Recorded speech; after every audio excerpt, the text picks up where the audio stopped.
If you were looking for some kind of an ordinary science video, this is not that video. Everything from God to heaven to hell to time to space. When you hear the science guys talking about the theory of everything, we're not talking about the same thing.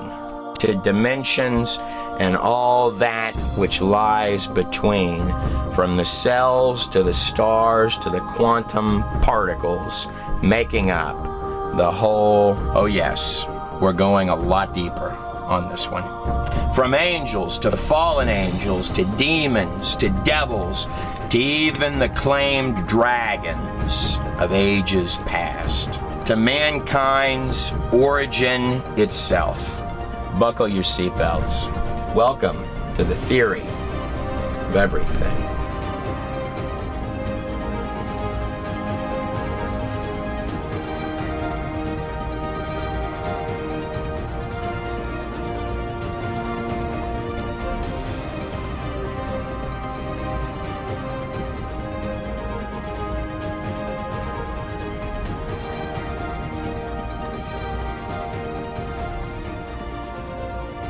Now, to really dig into this, got to start with the understanding that it's not just the universe. It's like this enormous Swiss watch. The living organisms in this place are literally made of digital codes, of mechanics that we really don't understand even the tip of the iceberg of.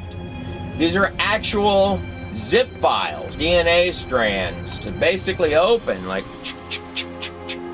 hyper-intensified life running all over the place to create every single life form on this planet. It's bigger than that. Let me put this in perspective for you. Everything from the fish and the plankton in the sea to the air that you breathe in, the oxygen from the trees to the carbon dioxide that you feed them back in return, to the land animals that crawl on the ground. You and I, right now, while you're watching this video on the other side of the screen, are on a little bitty blue rock that it's all also symbiotic in an enormous black abyss called space. Everything here is connected to everything else, almost like a cradle that's for the infants. This is not just a few things work together here and there. This is sheer precision in every little piece of every part of this place. Systems built on systems built on systems.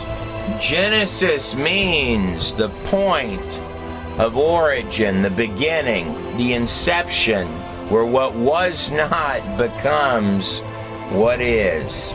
It even has its own little force field ozone to keep the atmosphere in. All making a whole. It is all connected from the cells to the stars. Isn't that awesome? And look how thin that is. Beyond imagination. There, sure glad that thing's there. The three greatest mysteries since the very beginning of science have been time, space, and matter. The origin of one should explain the origin of all three. The Rubik's Cube puzzle of science, the Holy Grail. Let's take a crack at it right at the start of this video. The material world is comprised, the very fabric of the material world, made of an atomic world. All of it, from the air that you breathe to the earth that you're standing on to the planets. Illusion of reality and the stars above are all made of an atomic world. Beginning in the 1920s, the era of Einstein, Max Planck, and these other guys, they ran into a serious problem. You dive right beneath that, which is comprised of a subatomic world, a subatomic matrix. And you're in your subatomic world, the place where the numbers go absolutely haywire. When they tried to pinpoint the exact location of subatomic particles, they found that it was utterly impossible. It's in fact at that point that you run into the scary measurement problem that we're going to talk about. And you would think if you dug all the way down to the center, that little nucleus guy right there that's floating loose, maybe he would be solid. Nope, same thing. Little dots all poking around so fast, and boom, the spot where the paradox began. Statistical probabilities to make the illusion of the material world. So let's recap this thing just to get a grip on what we're dealing with here. The quantum worlds are literally the framework of this entire place, the thing that we call reality itself, the foundation that actually makes up every single science of this place. So we're in an enormous black abyss of space on a little blue rock of hyper-intensified life and order. In the ancient book of Hebrews, it actually states a very fascinating thing. In the 11th chapter, the 3rd verse, it says, "For we know by faith that it was with words of God that the worlds were formed, that what is seen is made from that which is unseen." Another translation of words is vibrations. As men speak words of sound that go a matter of feet and last only a couple of seconds, perhaps God himself speaks substance. So is reality totally internalized into the little bitty universe that we live in, or is the scope of things a little bit larger than that? Wasn't it Albert Einstein who said, "Those of us that believe in physics understand that reality is nothing more than a stubbornly persistent illusion"? If that's true, then one might ask, where's the illusion coming from? To answer that question, I'd like to begin by taking a look at this little blue rock. But the current conjectures in most all of science, the most predominant ones at this point, is that the entire place, including the universe right down to the earth, right down to the cells in your skin, the DNA strands, and even the fabric, and those quantum worlds, is all a product of sheer absolute randomness. I'd like to take a peek at that.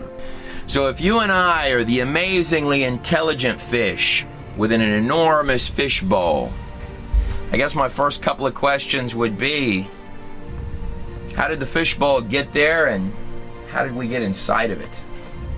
In mathematics, anything that is 10 to the 50th power to 1 is considered impossible. It would be an absolute miracle. Just to give you a train of reference for that, 10 to the 82nd power is how many atoms are believed to be in the entire universe. Now, it was Roger Penrose that came up with this number here for the odds of a universe that would produce one planet that could sustain life like the Earth. So if that didn't bother you the first time, let me run it by you one more time again. One impossibility, another impossibility, So let me tell you what this means. Right now, while you're watching this video, by any mathematical construct, possibility, another impossibility, you and I are sandwiched right dead in the center of a place that should not exist. And that's just where we start. And everything in the universe works together as a perfect precision of order to allow the existence of this little blue rock, and everything on this little blue rock are symbiotic relationships to allow us to exist. Everything here is symbiotic. It is all systems that are intimately dependent on other systems. So this is a protein manufacturing line within inside the cell, like sometimes the key to exactly what you've been looking for is right in front of you, if you take a second to look at it. This is not just a few examples here and there. Literally everything in this place is connected, no matter how loosely, to every other thing in this place, from the food chains and the underwater worlds, the land animals that roam on the ground, to the very cells and the skin and the fabric of this entire place. To get a DNA strand, you have to have the proteins configured properly. Yet to get the proteins, you've got to have the DNA strand. There is no chicken before the egg. And that's just one example of this. Many would argue that the entire place, the construct of the universe, right down to the earth, to the molecular fabric of your skin, is irreducibly complex from bottom to top. Now, entropy, one of the laws of thermodynamics, is that things deteriorate. They decline over time. That's not really complex. We observe this on a day-to-day basis, that organized things tend to deteriorate to chaos over time. They don't seem to improve. Now, with humans, we engineer stuff and we try and tug a war and fight with entropy and build better things, but ultimately systems decline. Our construct, our physical bodies, are made not only just of the particles, which we'll touch on and get into in just a second, but those particles, those little precision units of information, which is what Einstein would have called them. Those little digits are making up the cells, which are as complex as cities. We're going to carry it to the nucleus of the cell, which is going to open up and let the RNA carry this DNA RNA delivery system into the heart of the cell. Have you ever noticed that sometimes, to understand the larger scope of something, you've got to actually go surgical for a minute. Get your hands right in the mix. Pay attention to its smallest parts for just a minute. Here, imagine winning the lottery every single day, not missing once. For the next 10,000 years, you would still be nowhere close to that number. Now, the odds of one single cell, just one little cell guy, are 10 to the 39,970 to 1, give or take. Now, in comparison to that last number, this one looks really small, right? And in mathematics, we know that anything that is 10 to the 50th power to 1 is a mathematical impossibility. There are 10 to the 82nd power atoms believed to be in the entire universe.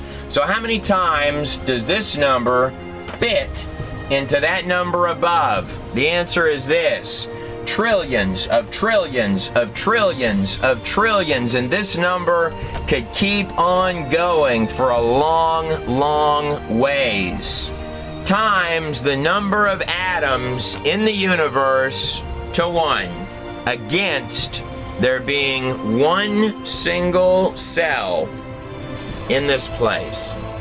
I went with the lowball numbers on that, by the way.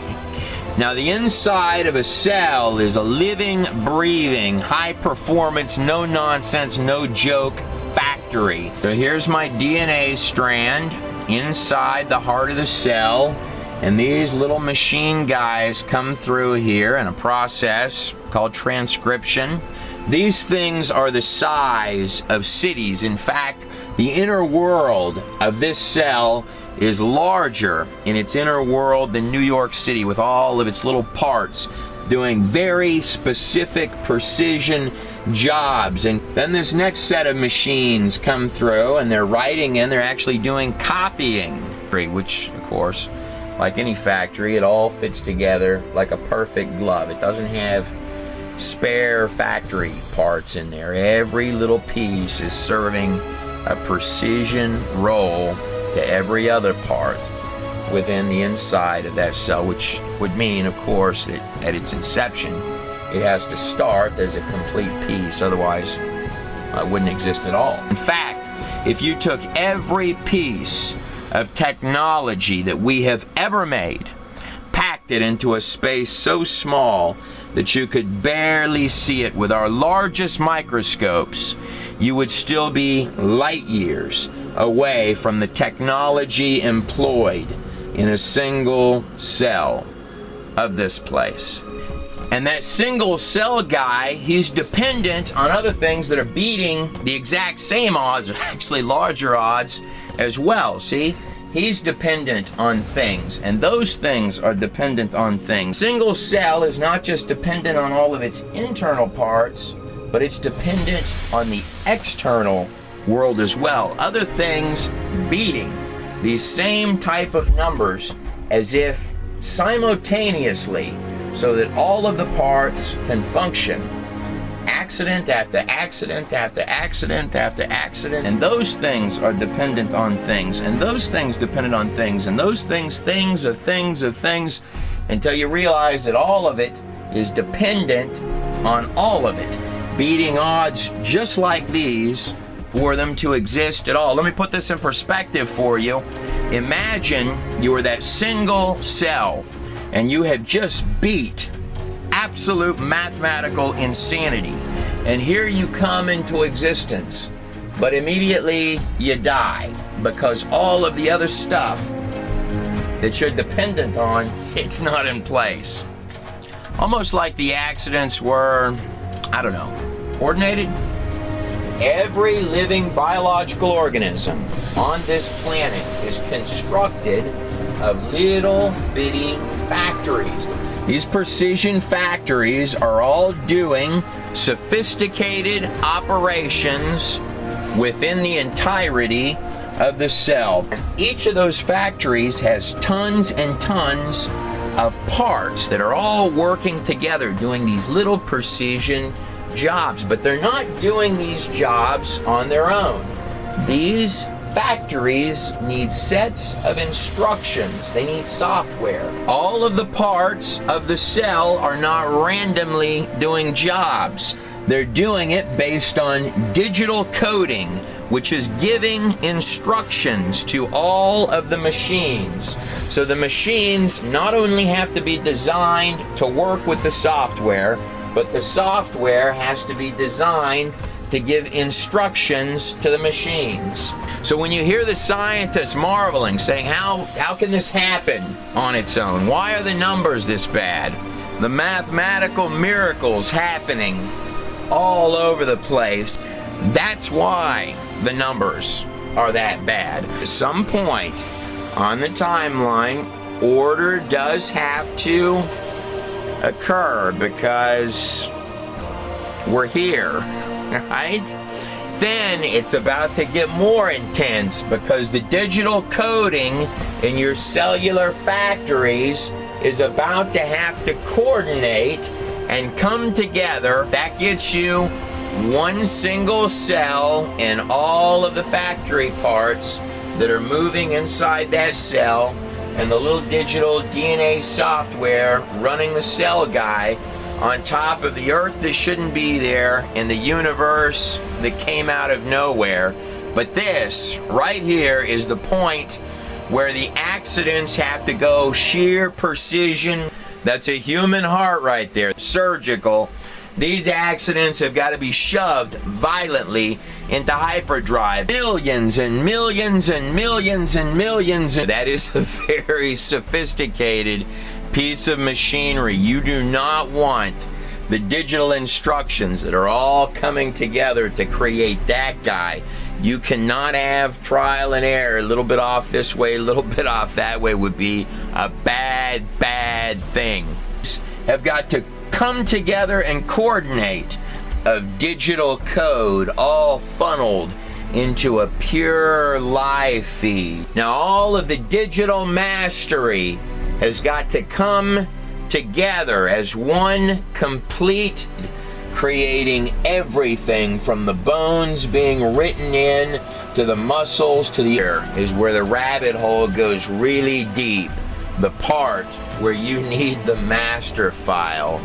You need body plans, which will coordinate all of that software to become that pulls all of it together into one majesty, a body plan, putting together everything from the fingertips to the tongue to the toes and every part in between. And mind you, you need a body plan not just for the human beings, but a separate set of living instructions for every living, breathing species, type, and kind of organism on this planet.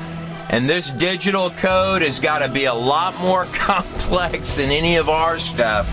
It has to be three-dimensional and configured properly, because it's making three-dimensional biological organisms from scratch.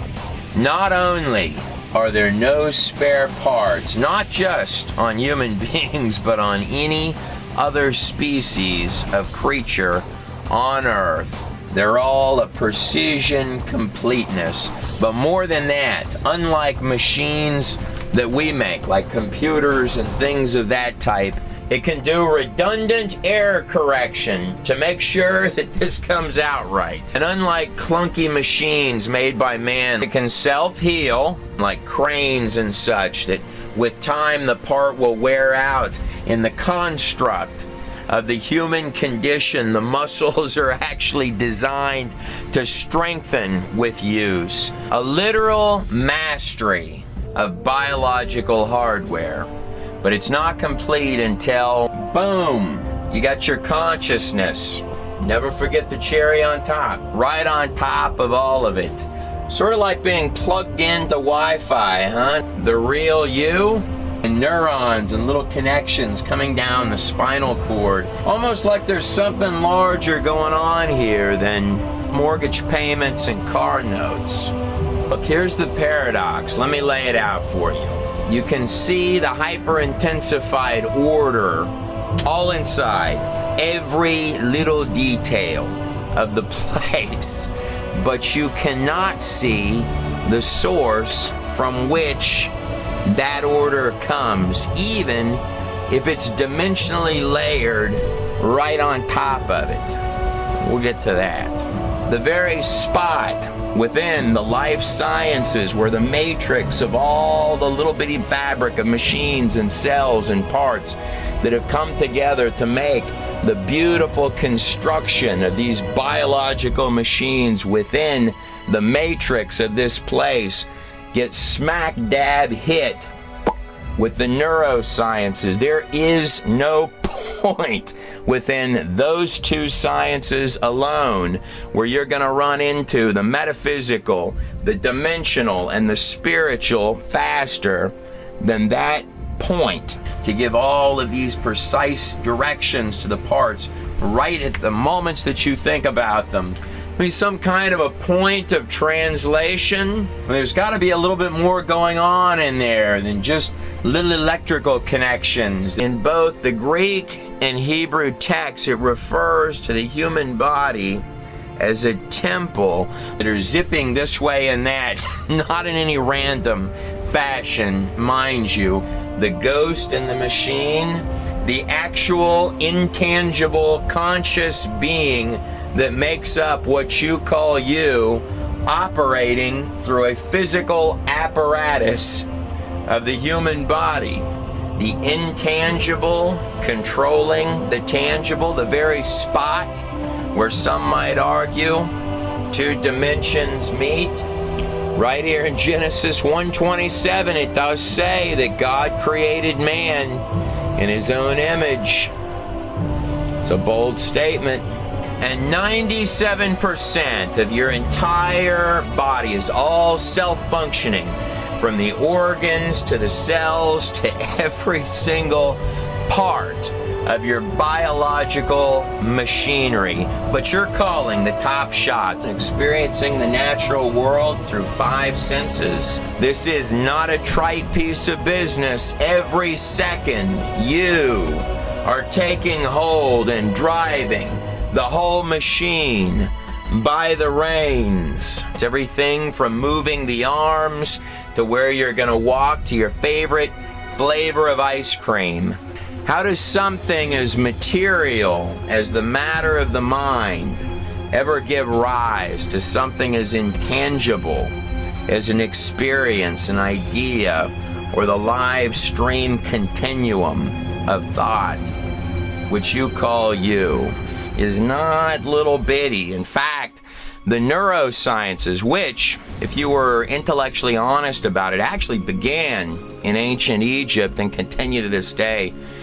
The tools and toys have gotten better. As Plato or Aristotle or philosophers all throughout the ages of time, even up till this very moment that you watch this video, would have asked, how does the non-physical control the physical?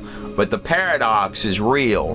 The mind, body, duality, the split, the place where you have the blurring of the lines between what they'll call the dimension of consciousness and the material world. In fact, it's not just a blurring fuzziness of the lines. That's the exact point where physical and spiritual twist. Inside this construct, there are billions and billions and billions of neurons that are all acting with little synapses firing this way and that. It's translating. It's a receiver. Nobel Prize winner neurophysiologist Sir John Eccles stated, and I quote, "The human brain is a machine that a ghost can operate, so that you can have control of this entire being, passing down the spinal cord into the fingertips and every part of your biological body." But what are we really? What is the soul? But this is more than just a computer sitting on top of a biological machine. Just like you'll hear researchers ask, what is the source for the digital coding that makes up the software, the DNA of human life? This question here is a granddaddy beyond human imagination, larger in scope than that. In fact, the very type of questions that have pushed many of the greatest minds throughout all time to the brinks of their research. Who are we? Where do we come from? What happens next? It was Albert Einstein who said, and I quote, "In consideration of the cosmos, the order of the universe, which I, with my limited human mind, am able to perceive, yet there are those who say there is no God. What makes me really angry is when they quote me in support of such views." That was Albert Einstein. It's very rare that you would ever find any quote where Einstein would say he was angry about anything. Yet so often I hear men quote Einstein and say that there is no God in the same sentence. In fact, this is a lot larger in scope than that. Let me put this in perspective for you. Right now, while you're watching this video, we barely understand even the simplest functionings of the smallest parts of this place. We grapple with the DNA strands. This right here is a whole lot larger in scope than any of that, just within the neurosciences as well as the life sciences sitting right on top. Life sciences, neurosciences, and that human mind and consciousness all meet. There is no point in just those two sciences, almost like a gateway, huh?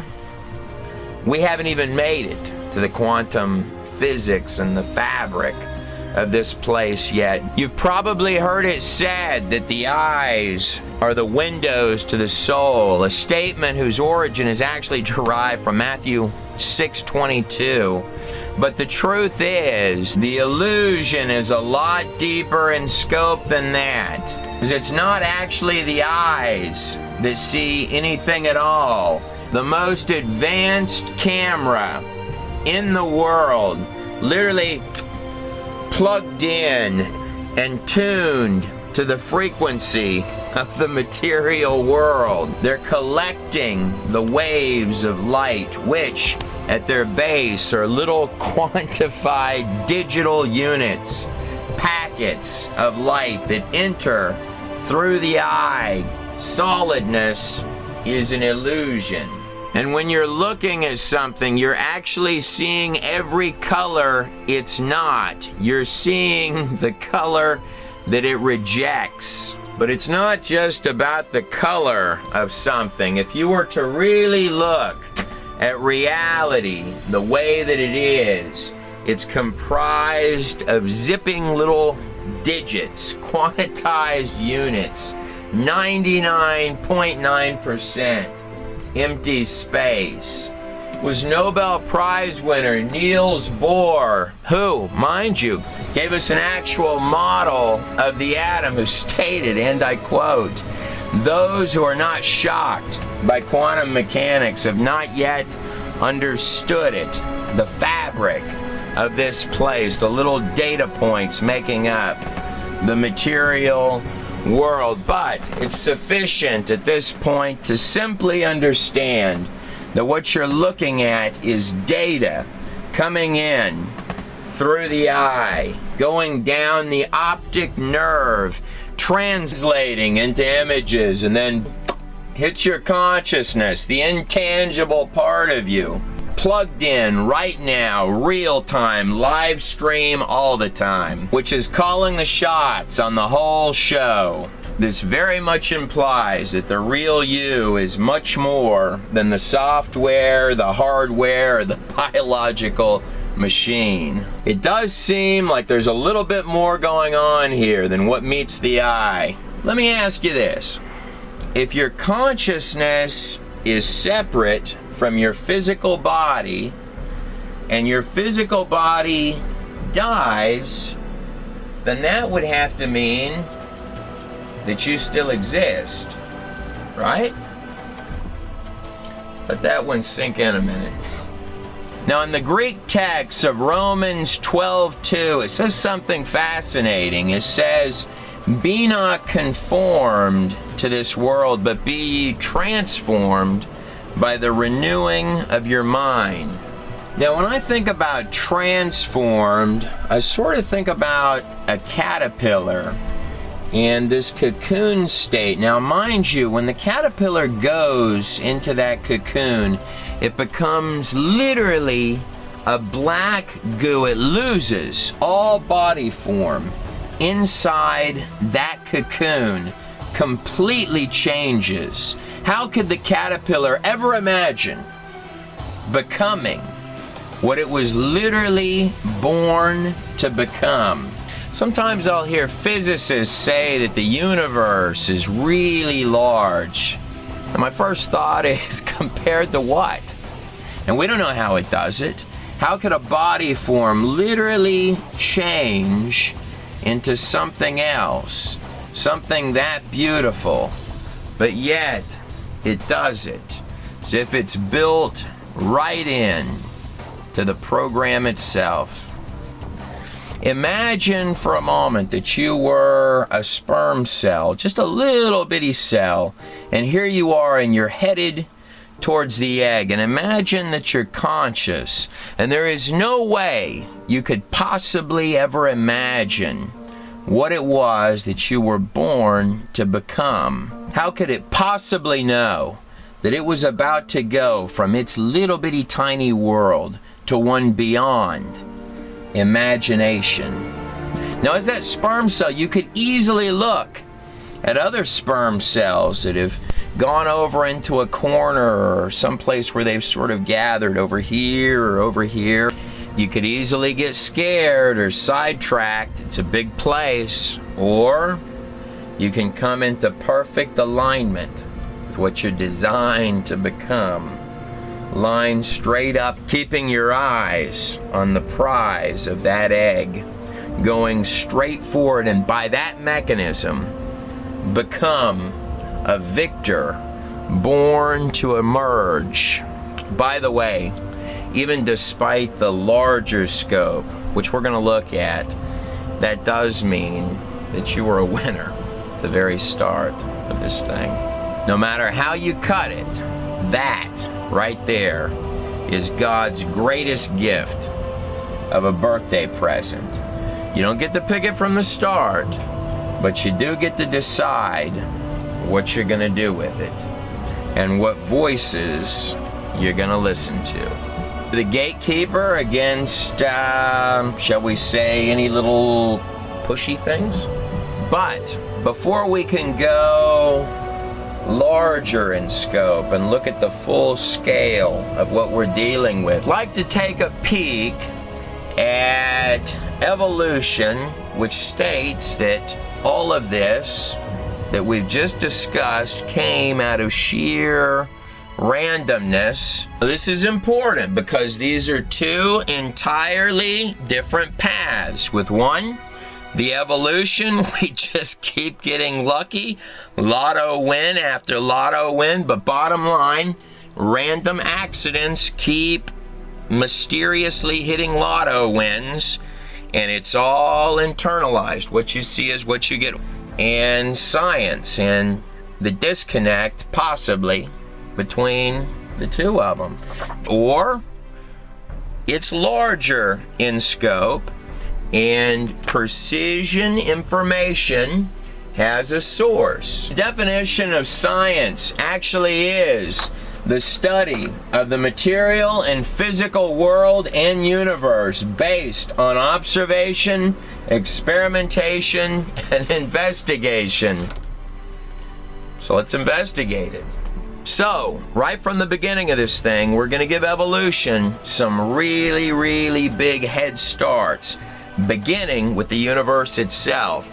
At first glance, the universe can sort of look like maybe it's a random place, but in fact, we have known for a long time now that the universe is very far from random. This is commonly termed as the anthropic principle. In fact, more than that, if you were to really look at the physics of this place, you would find 1% off this way, 1% off that way is a bad thing. You and I would not be talking at all.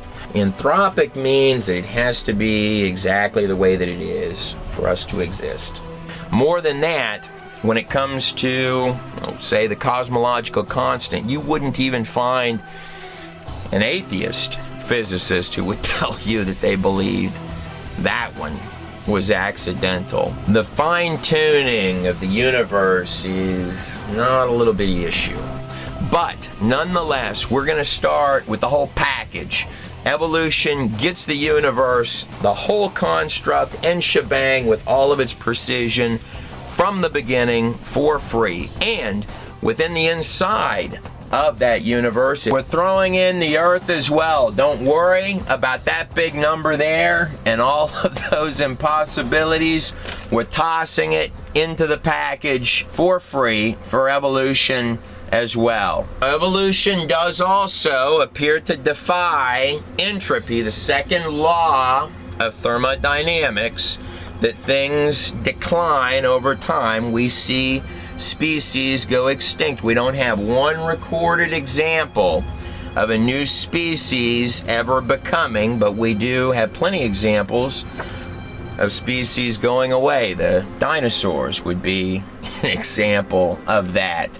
So it violates entropy, but don't worry, we're gonna go ahead and give evolution a free pass on that one as well for the purpose of this. It is true that evolution also violates biogenesis, which states, of course, that life only comes from other life. Evolutionist Sir Fred Hoyle stated, and I quote, that believing that the first cell arrived by chance and accident is like believing that a tornado could sweep through a junkyard and create a Boeing 747. It's not just species that we don't see becoming, but on the cellular level, we've never seen a cell come from anything other than another cell. Now, just like entropy, we see cells go away, we see them mutate and die, but never see a cell become. And just like the cell, we've also never seen a DNA strand come on its own. A digital coding for life, any kind of life, even the smallest form of life, we've never seen the digital coding become. That's another problem. And you need both simultaneously. But for the purpose of this, we're going to do that. It gets the cell and it gets the coding both combined from the start.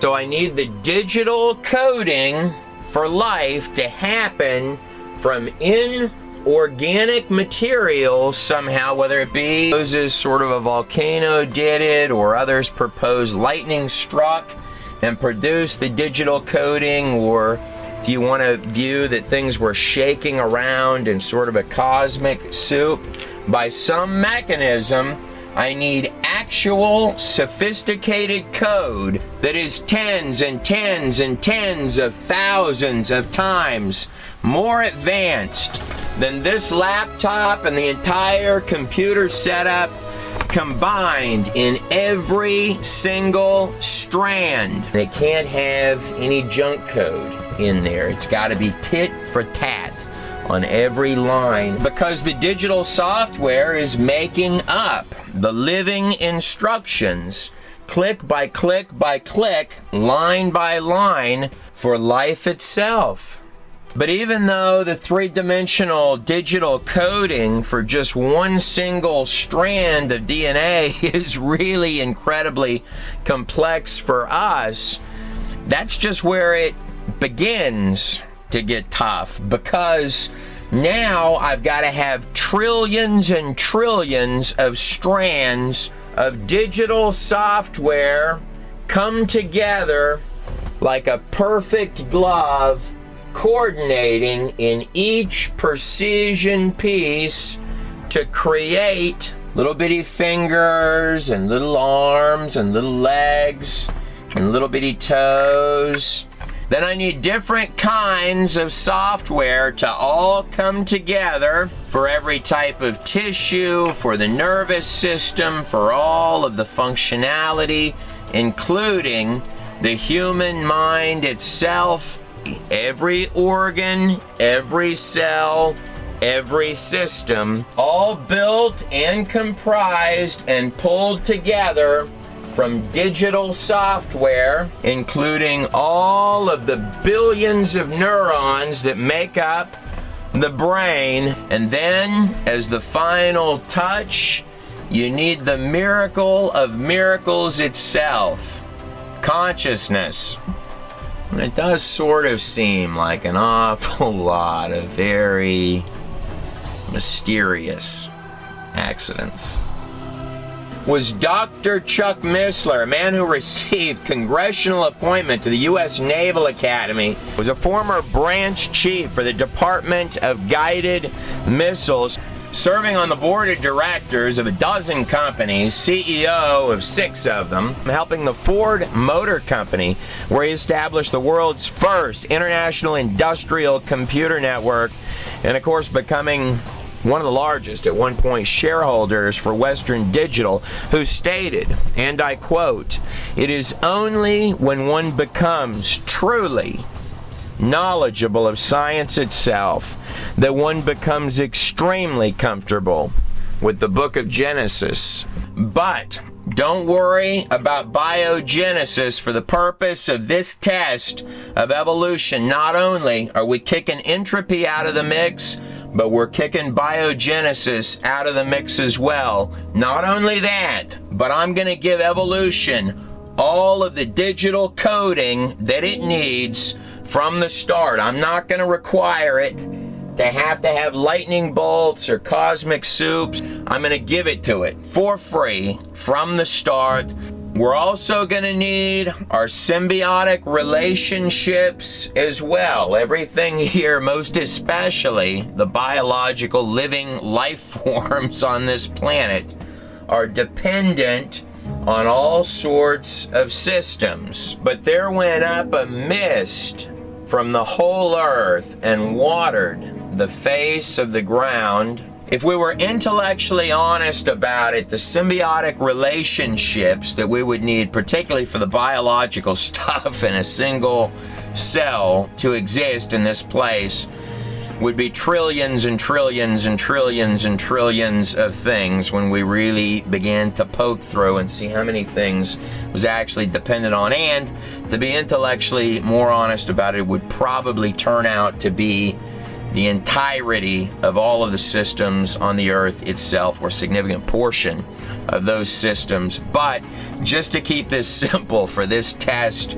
of evolution, we're going to toss all of that stuff out of the mix. In Genesis 1:11 it states, "And God said, let the earth bring forth grass, the herb yielding seed, and the fruit tree yielding fruit after its kind." Single cell, again, the odds of one cell in this place are 10 to the 39,970 to 1 for one single cell.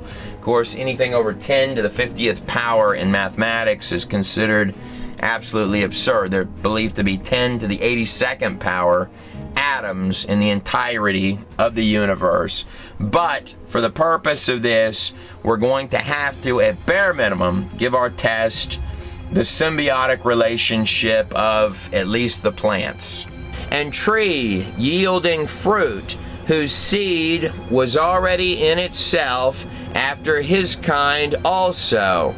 And God saw that it was good." We definitely need the plants because we're breathing oxygen in. These plants are really, really critical.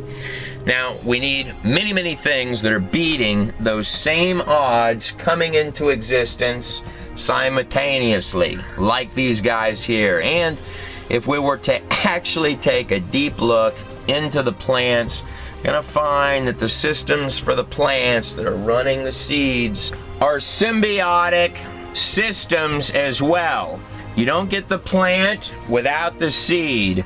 And the seed, mind you, is a biological program as well. It's got all of the coding intact with no spare coding to make a plant or a tree. It's got to have all of its little parts doing all of their little jobs from the start. But nonetheless, for the purpose of this test, it gets the cell, it gets the seeds, it gets the trees, it gets the coding, it gets to violate the entropy, which we observe every single day, that things decline over time, not improve. You and I are also going to give it a free pass on all of the lotto wins that it's got to redundantly win. We're going to give it as many of those as it needs, time and time again, for the purpose of this test, as well as allowing it to ignore all of the symbiotic relationships which would have to develop simultaneously. There's another real big one that we're going to have to kick out of the mix. Mendel's laws of genetics. Sort of a large third strike, as well as their modern day refinements. It's not like we just started studying genetics yesterday. We're talking about biological software, and I hate to even compare DNA strands to any of our stuff. For example, DNA uses 4-bit code. Our computer software uses 2-bit binary code, little ones and little zeros. This is 4-bit. This is 3-dimensional. Each different type of strand of genetic software, the odds against it existing are 1 in 48 with 48 zeros behind it. So that's 1 in 48 octillion to 1 against each piece of digital software existing at all. The programming software has got to work seamlessly with these cellular factories, which in their inner worlds are more tit-for-tat, precise, more efficient than any computerized automated factories on the planet Earth. The list of these things could keep on going. DNA is the literal software, the living programming, line by line specific for every single cute, soft, warm, and cuddly, and even the strangest of things. Bottom line, DNA is the software which makes up all of the different types and kinds of species on this planet. Each creature has exactly the coding that it needs to become whatever type, kind, or species of creature that it is. There is no junk code in DNA, nor is there junk code in the cells which the DNA software runs inside of, or the organs which those cells make up, or the entire functional systems of the living biological organisms themselves. And every type of creature has 0 mutating parts on its body that would hinder its chances for survival. If it had things mutating, even worse, if it gets any type of genetic defect or mutation, any type of randomness introduced into this precision, tit-for-tat, line-for-line coding, can not only injure the creature, it can kill it. That's all just the baseline stuff. If we were to leave Mendel's laws of genetics into this test of evolution, that would, let's just say it kicks up the toughness for this guy here another few trillion notches. The genetic software that makes up a bunny rabbit is entirely different from that makes up a turtle. The two cannot mate. It is a software disconnect. When you're dealing with biological software, just like dealing with regular software, programs and files, the coding has to match up. Line by line by line. Now, different programs have different coding, and they're only designed to work with specifically the coding that works with each program. The genetic coding, the actual digital software inherent in dogs, at least naturally, without any engineering done, any intelligence or any mucking with the code, the software inherent in dogs will only work or produce other breeds, other kinds of dogs. It's only compatible with other dog types. Mendel's laws of genetics apply to every species type on this planet. There's specific body plans from the smallest little things that creep and crawl to the largest creatures on the face of the planet Earth. Same thing applies with horses and those that breed horses. With horses, the genetic code inherent in these creatures is only compatible and can only produce by any natural cause other breeds of horses. These genetic laws are particularly important when you're dealing with animals that look very, very similar, if not identical, in many, many ways. They may even have parts within their bodies that are absolutely identical to one another. Appearances can be deceiving, just like if you had two separate factories with similar or identical machines in each one, yet both factories are running different genetic software. You probably heard it said that horses, or animals that were like horses, wanted to reach tree branches, which were way up high, so the horses over time grew longer and longer necks so that they could get at those taller branches, eventually becoming giraffes. The truth is that the genetic coding for a giraffe and its biological systems are not even remotely close to the systems of any type of horse. Just like with computer software, you need a source for every single line of code. Coding does not grow, it does not magically appear, whether it be biological coding or whether it be computer coding. And if you're missing code, if any of the digits are off, your system crashes, your animal is in trouble. It's not the little train that thought it could. This is real coding that you need for every part, including a different circulatory system. This is not just wishful thinking, I want to click up a larger neck. This is real. You need actual tit for tat for tit for tat, line for line for line for line, digital coding for every cell, every function, every part. All the way down the neck of this animal are blood vessels, arteries, which have literal valves.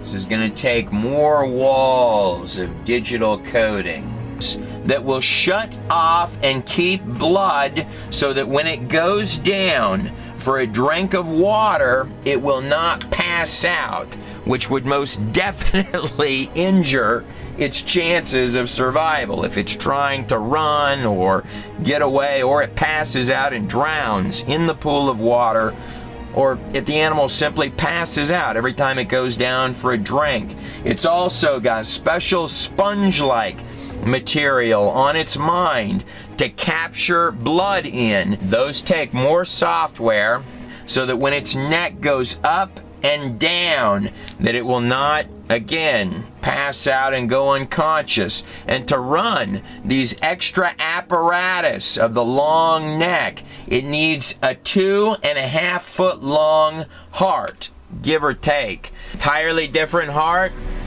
that's going to be a bunch of these, pumping all of that circulatory blood through this long neck. This isn't just a couple of little knickknacks that are different. This animal has an entirely different body plan. Software after software after software. If it were missing one piece of any part of this animal, the giraffe, would not exist. Once again, from inorganic material, I need trillions of lines of precision three-dimensional software to mysteriously appear. And all of the precision factory machines to ultimately become a giraffe. It cannot stop there. From the inorganic material, it's got to also make trillions of more lines of code and the unbelievable machinery that has to go through and do all of the reading and the duplicating to make complete baby elephants from inorganic material. But the inorganic material definitely cannot stop there. Bukus and bukus and bukus of point by point, no nonsense precision in every piece. Bunches of more living, breathing, biological machines to somehow just strangely become cells are not just factories, they are literal, living, breathing cities. Look at that thing go. Whirlwinds more coding to make lions, alligators, and the most vicious things on the planet Earth. Rivers more code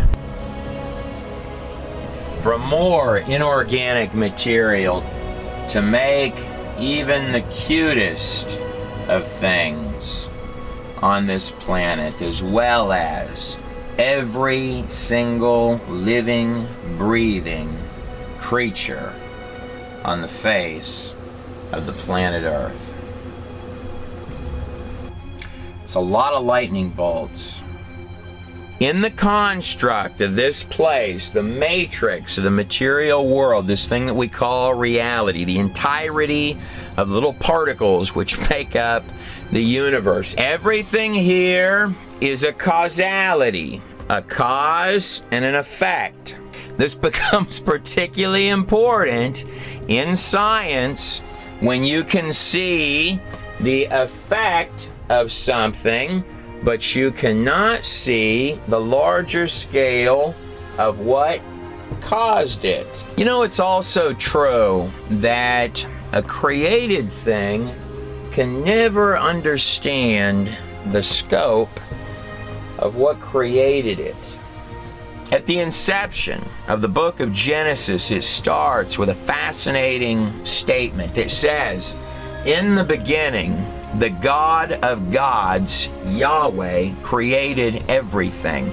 Now, the use of the word God in the Hebrew, in that sentence, Yahweh, means something a lot larger in scope than Zeus or a man in the clouds with a lightning bolt. It's actually stating in the text that our dad is larger and more unimaginable in scope than the construct of every single three-dimensional particle pixel in the quantum live feed of little dots making up the precision framework of this present illusion, the fabric of the entire place. And the text goes on to say, "And the earth was without form and void." Now, in the original Hebrew, that sentence actually reads, "And the earth had become without form and void," as if to indicate that the place itself, the entire construct, is older than where our story begins. It goes on to say, "And darkness was on the face of the deep." Now, many commentators have speculated on that passage that it's talking about the water and the oceans, and that is a possibility. What's interesting is that the word darkness is a very, very heavy metaphor word. You know, I'm wondering if the text is referring to just regular darkness, or if it's referencing something a little deeper than that. And the word waters, or celestial waters, in every ancient culture meant the entirety of the universe, the place where the stars are. So it states, "And the Spirit of God moved upon the face of the waters. And God said, let there be light." Now, the word light is another extremely heavy metaphor word. "And God saw that the light was good, and God divided the light from the darkness." What's funny is that even as a human and designing something on a computer per se, what I'll do when I begin a new project is I'll separate my old stuff from my new stuff and make a clean slate. It's at that point in the text that you begin with your dramatic rise in order in the place itself. This systematic rise, almost as systematic and step-by-step precise as the order which rises when a DNA strand opens to become a living, breathing life form. Whatever the case, let's swim a little further upstream and see if we can't get our head up above the water.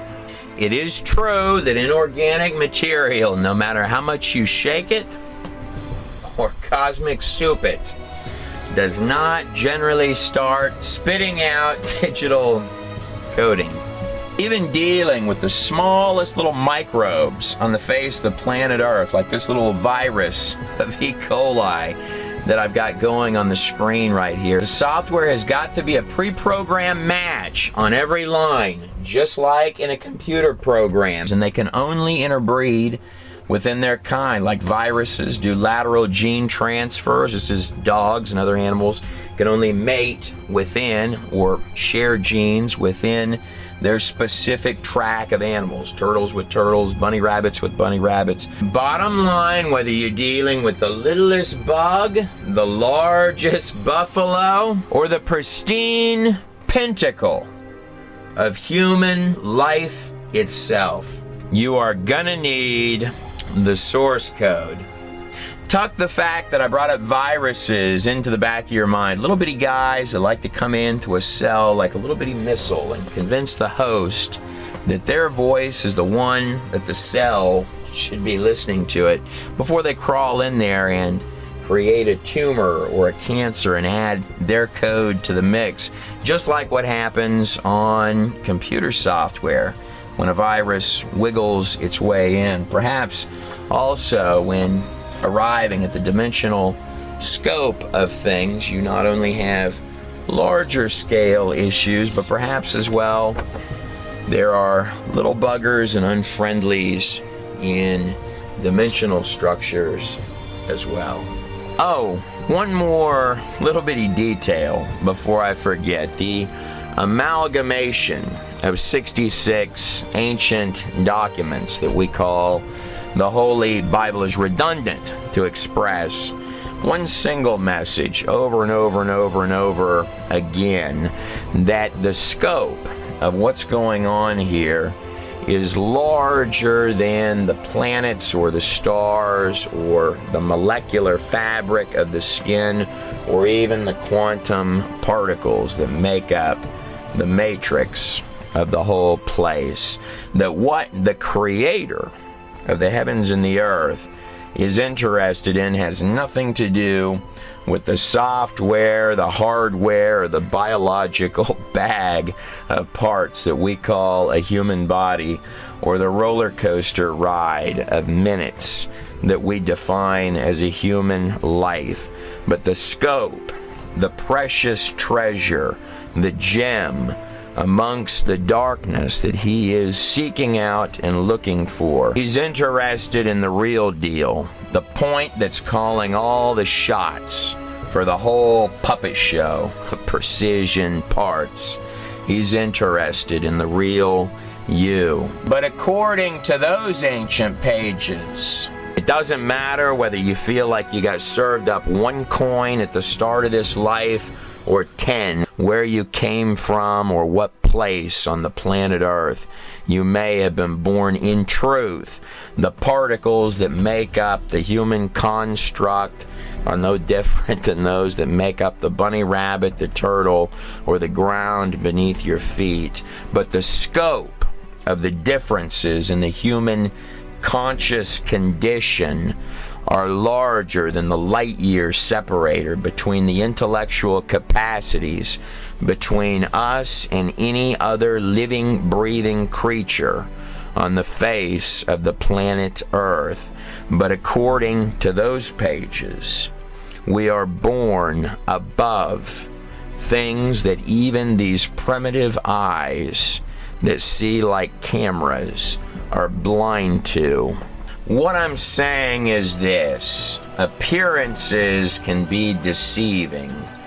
The world you see with your eyes, this place, couched in a much larger spiritual, dimensional reality. The masquerade of particles pretending to be the illusion of the material world. You know, it is true that whether it be a king or a father, you generally see what someone will do with little before you give them much. But greater still, according to those pages, the real you behind the machine, infancy stage, you were born to be heir to an empire. The beautiful test, that's precisely what those pages are saying. Just thought I'd mention it.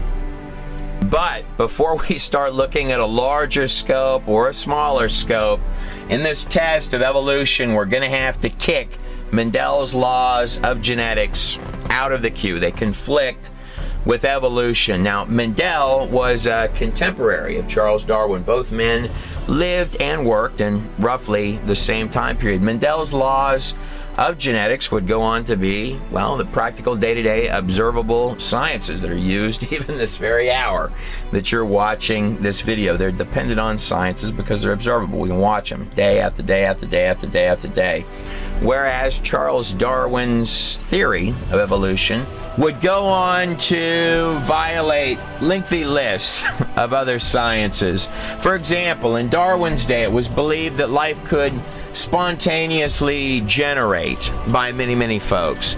For example, if a mold were to appear, perhaps it had spontaneously generated. Of course, we now know that spontaneous generation does not occur. It was Dr. A. Fleischmann, zoologist at Erlangen University, who stated, and I quote, "The theory of evolution suffers from the gravest of defects, which are more and more apparent as time advances. It can no longer square with practical scientific knowledge. The law of information systems. Information always has a source." Dr. David A. Kaufman, University of Florida, Gainesville, stated, "Evolution lacks a scientifically acceptable explanation for the source of the precisely planned coding within cells, without which there can be no proteins, hence no life." Specified complexity sort of goes hand in hand with the law of information systems. What you're looking at is specific information. Click, click, click, click, click, click, click. It is not random, little bit this way, little bit that way. It is direct, streamlined instructions that build living biological organisms. Irreducible complexity. The entirety of that organism is comprised of organs and parts, all of which it needs. Those parts are comprised of cells, which require all of their parts. Those cells are run by digital software, which require all of their coding from the information systems to run the inside of the cells. All of these parts are made of quantum particles, which are not random either. It is irreducibly complex from bottom to top. Statistical mathematics is not evolution's friend by any stretch of the imagination. Natural selection. If you have two dogs, bald dog, hairy dog, snowstorm comes through, environment changes, I lose my bald dog, I've got less dogs than I started with. Natural selection, or survival of the fittest, goes hand in hand with entropy. As environments change, resources go away, you see species drop off of the map. This is why we observe species die or leave, but we do not see new species become. Natural selection is not a friend of evolution. The fossil record. Tom Kemp of Oxford University stated, and I quote, "As is well known, most fossil species appear instantaneously in the fossil record. Genetic complexity, information theory. The truth is that if we were to really go through the entire list of places where there's a 180-degree conflict with evolution, we would be here for weeks. So I'm going to rip all of it out right this second, toss it to the side, level playing field. Let's put evolution to the test. It was in 1859 that Charles Darwin proposed the origin of species. Things evolve into other things. So see the dog, he jumped in the water, and he is deciding he's going to sort of grow these fin-like things. See, so the dog ultimately turned into a whale. See how the theory works? Mind you, in 1859, when this was proposed by Darwin, it was believed at that time that a single cell was as complex as a ping pong ball.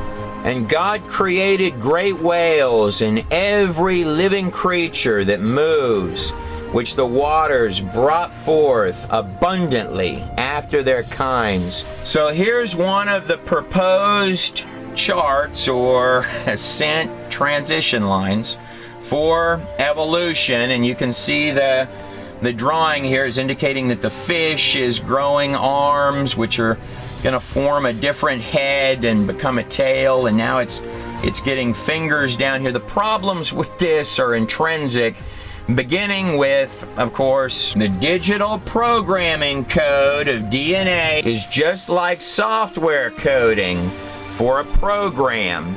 If a program picks up any junk code, error code, or mutation code into any of the lines of its complete coding, it will by no means make a better program.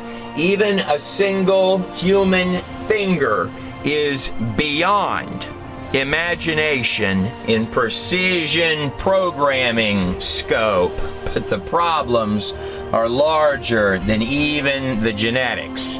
For practical example, you may have heard it said that dinosaurs became birds. A bird's wings make the neck on the giraffe look like absolute child's play. You are talking about going from a functional leg on an animal into an apparatus, a functional apparatus that flies. If you took every piece of sophisticated military hardware for aviation that we have ever devised, collaborated them into one single entity or organism, you would be nowhere close to the sophistication of the systems on one single species of bird. Our best technology, some of it extremely impressive, but also in terms of practical reality, primitive, sort of clunky, as well as resource-consuming, inefficient, and often very catastrophic by comparison to this creature right here. Majesty of just one of these biological masterpieces. The birds sort of make the whole flying thing look easy, don't they? Not to mention the fact that if you've got a leg becoming a wing, it's going to be a bad leg long before it makes a good wing. If an animal was mutating in any way, that's going to injure its chances for survival. Not one change of species into another is on record. We cannot prove that a single species has ever changed. That quote is from none other than Charles Darwin himself. Now, each program on this screen has exactly the coding inside of it that it needs at the very start. Otherwise, the program would not exist. So if I've got a monkey that is slowly turning into a person, there has to be actual cellular coding for every little tiny piece of the transition, just like these computer programs on this screen will only open to become what they are because their lines of software coding only have the specific line for line instructions to open and become whatever the program is. You need precise code for every single line, because just like computer software, this coding has no extra instructions for making spare parts. It has exactly inside those digital instructions the coding that it precisely needs to make the organism exactly as it is, with no spare coding. What do you imagine might occur if I took one of these programs on this screen and began adding random lines of mutant junk code to one of these programs on this screen?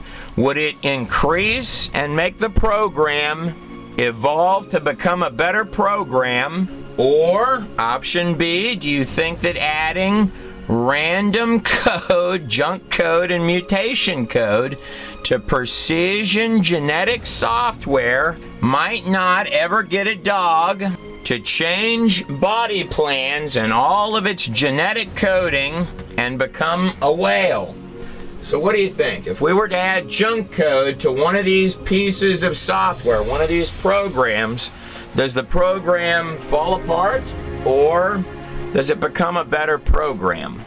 And whatever the case, evolution is stating that random accidents in the precision genetic coding began to accidentally spit out every direction and every kind of creature and species on the planet Earth. Despite the entropy, biogenesis, and all of Mendel's laws of genetics, and also ignoring all of these basic day-to-day observable sciences, one would anticipate that the evidence for all of these transitions, which would have to occur, spitting out mutant animals and creatures in every conceivable direction, should be readily available and easy to find within the fossil record. Strangely though, the evidence on the entire face of the whole planet Earth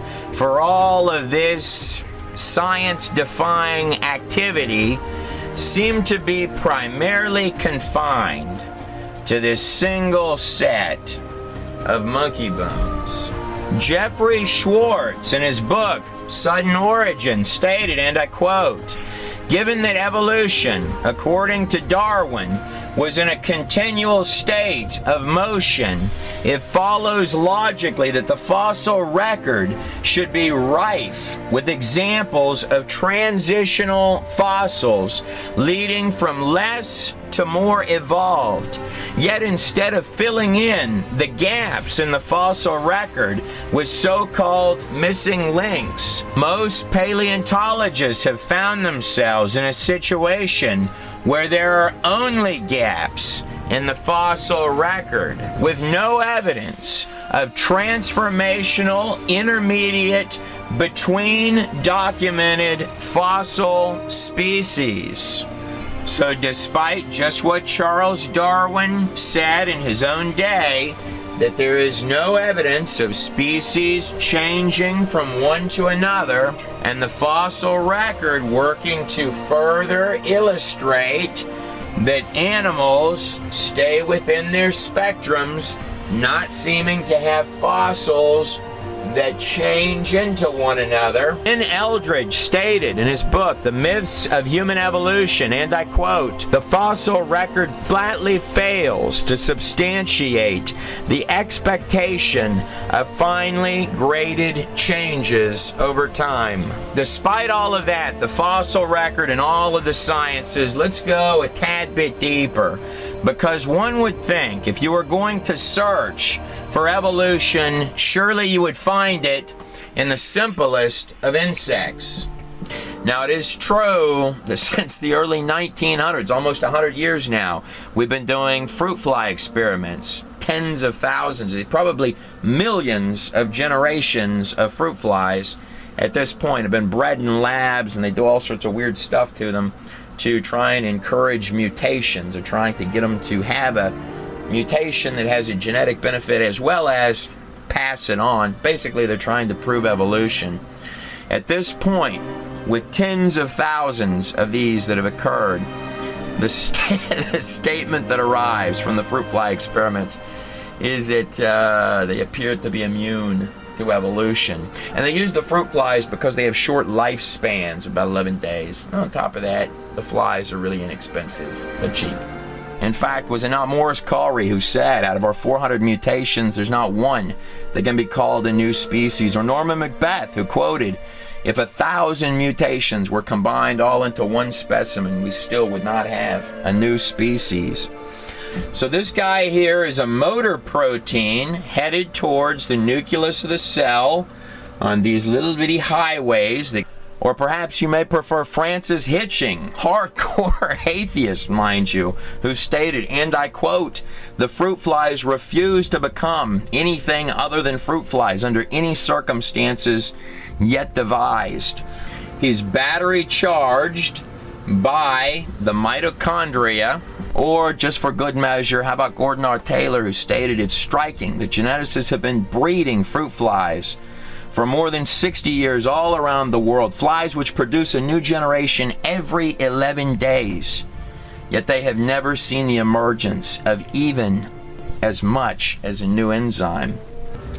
And these guys here are little bitty turbines which are turning and they're powering billions of little mitochondria batteries. But even if you find deterioration in the insects and you can't find evolution in them, surely at least you could find some kind of improvements happening even in the microscopic world of the little bitty cells, wouldn't you think?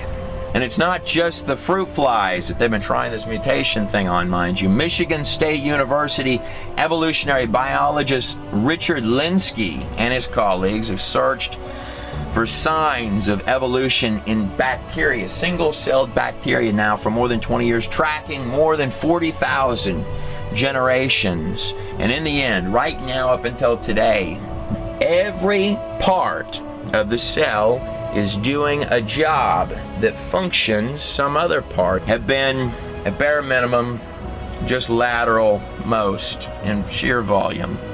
Degenerative. A fact which caused University of Bristol bacteriology professor Alan Linton to state, "Where's the experimental evidence?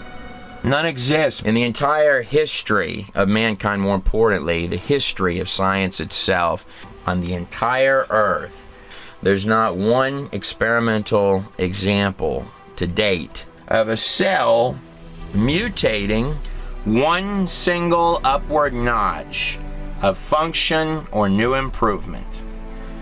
And it's not for lack of trying, interestingly enough. Where's the experimental evidence? Alan Linton continues. None exists. Bacteria with generation times of 20 to 30 minutes.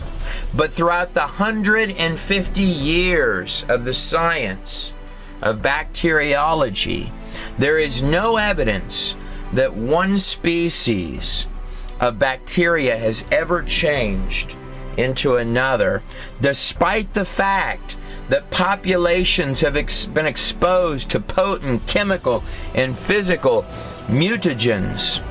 The cell needs all of its parts to function. Those parts all work together as a whole. If something comes in, like a a virus attacks the cell or the cell mutates for some reason, this not only can injure its chances of survival, but more than that, can actually kill the cell, can destroy the cell. It has to be healthy and functional with all of its pieces doing their jobs. If something comes in and interferes with that, it doesn't become a better cell. Allen continues, since there is no evidence for species changes between even the simplest forms of unicellular life, is it not surprising, he continues, that there is no evidence for evolution throughout the whole array of multicellular life on this planet? That was Dr. Alan Linton. The biological life forms on this planet are not just comprised of little bitty cellular factories that are more sophisticated than every single automated factory on Earth combined into a space so small that you can barely see it with our largest microscopes, and then run with digital precision software.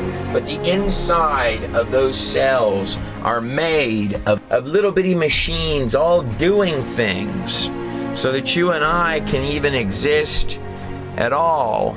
It was Dr. Doug Axe and Dr. Ann Gauger that came up with these numbers here. Assuming you started with your complete cell, your complete Earth, and you've got your digital software running inside the cell, now you need coordinated mutations, coordinated accidents to occur within these strands on the DNA. So, to get 6 coordinated mutations to produce one new beneficial function on the inside of a single cell would take 16 billion years. 16 billion years is the currently believed age of the entire universe. I didn't like their numbers, so I kicked it way up. Why not? The 1 trillion coordinated mutations. That would be almost enough for one earthworm, give or take, on this planet, which shouldn't mathematically be here. If we were to speed him up, he's actually walking a lot faster than that. I don't know. It just doesn't look random to me. You know, I'm thinking that the answers could very easily be a little bit larger in scope. Maybe the history of the place could bring some illumination. This is Dr. Jack Horner. Now, Jack was a technical advisor in the 1991 movie Jurassic Park. He was doing an archaeological dig when they found... The scientific world is still reeling from the discovery of actual Tyrannosaurus rex cells and soft tissue unearthed last week at a Montana excavation site. Now, since that first discovery of actual soft tissue inside T-Rex bones, I've heard many commentators suggest that to get the date of extremely alive-looking soft tissue, like this actual image of T-Rex soft tissue on the screen right here, you don't want to actually test the meaty-looking dinosaur tissue itself. That would be a big no-no. What you want to do, apparently, is test the rocks which are around the soft tissue. You don't want to test the soft tissue. You want to test the rocks which are around the soft tissue. Well, I mean, the elephant in the room is that when you're dealing with tissue that looks that fresh with blood vessels, then your animal is probably not 65 million years old. Here's how long living tissue lasts, and somewhere 3 or 4 football fields that way is 65 million years. You know, Mary, when I was reading about this story, I was amazed that in some of the capillaries, when you went to pull them, they snapped right back. Are you amazed at the quality of these remains? Absolutely. 70 million years old, huh? It's just doesn't seem possible. But yes, you can actually take the vessels, and they do have internal components, and so you can take a probe and kind of squeeze those things out into solution, and the vessels are fine. It's just, I can't explain it, to be honest. Very cool. I have a lot of respect for Jack Horner. Let me put this in perspective for you. This man here on the screen released a discovery that he made which disagrees with many of his own conjectures about dinosaurs. You got to admit, though, Jack, despite all of the agendas or voices that may be out there concerning fossils, it's almost like somebody placed the bigger thing right in the palm of your hand. But in truth, it's not just the old T-Rex that soft tissue is being discovered inside of. For example, this 70 million year old mosasaur, tissue found. Or perhaps this claimed 80 million year old hadrosaur on the screen right here. Look at how gooey and fresh that tissue looks right there on the screen. The list of these could keep on going, and the truth is, I'm not terribly surprised. The word dinosaur or dinosauria, meaning terrible lizard, did not exist until 1841. Prior to that, the name was dragon, meaning the big lizard that you definitely did not want to run across. It's not just that there are redundancies of drawings of these things all over the face of the planet Earth, but there are thousands of writings about these creatures and sculptures found everywhere from the smallest little bitty tribes to the largest empires. In truth, who could actually count how many dragon stories that there are on the face of the planet Earth, accompanied with drawings of the creatures? In fact, the old science book Historia Animalium claims that in the 1500s, dragons, dinosaurs, were extremely rare, but were still existent at that time. You couldn't make this stuff up. Alexander the Great wrote about dinosaur dragons in India. Herodotus, the Greek historian from the 4th century BC, often called the father of history itself, not only wrote about dragons, but did a fantastic job giving descriptions of these creatures and gave a step-by-step walkthrough of how the Egyptians would smoke out the pterodactyls from the trees. Aristotle, Greek philosopher from the 3rd century BC, also gave eyewitness accounts to these large reptile creatures, dragons, as well as descriptions of the flying lizard similar to the thunderbird or pterodactyl head found at the top of Indian prayer sticks. Marco Polo, the explorer from the 12th to 13th century AD, gave incredible accounts about large dragon beasts in the chronicles and records of his journeys. And we can be pretty certain that they weren't telling these dinosaur dragon stories as myths, because we've got the bones for them. Complete with the gooey, fresh and soft dragon tissue. I could pretty easily be persuaded to believe that the person that drew all of these lines on this Ica stone right here knew what a triceratops looked like. And here's a guy riding on top of a triceratops. Any man brave enough to hop onto the back of a triceratops is absolutely worthy of the honor to be drawn on a rock. I think it would also be extremely difficult to convince the Asian cultures that there weren't dragons. In truth, you could spend hours going through all of the inscriptions found all across the ancient world. And the amazing thing is how remarkably similar many of the reliefs are to actual bone structures that we find fossilized underneath the earth. Look at this enormous Chinese lizard grabbing hold of that deer right there. In fact, the Chinese zodiac has 11 regular day-to-day animals on it, as well as one dragon. You know the real fascinating thing about dinosaurs, though? They're found underground, mixed in under there with other animals that we still see every day. So if I've got a real big animal that's on top of the ground and it dies, how does it get buried underneath the earth? If an animal dies on the surface of the ground, whether it be a giraffe, I mean, it can't sink down there. I mean, this is a real big animal. Or a bronchiosaurus on top of the ground, and solar dust can't fall on it.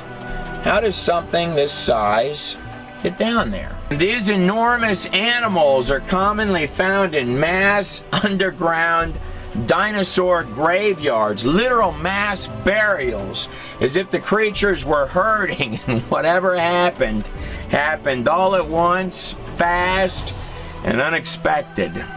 If it dies on the surface, it's just going to decompose and other things are going to come along and eat it. It's definitely not going to sink down under the earth, become compressed, and turn into a fossil on its own.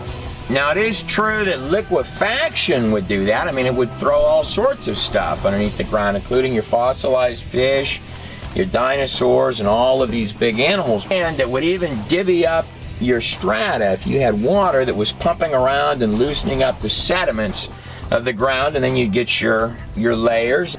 But for that to happen, you would need an awful lot of water. And these guys here would settle in to those different strata, pumping around on the surface of the ground.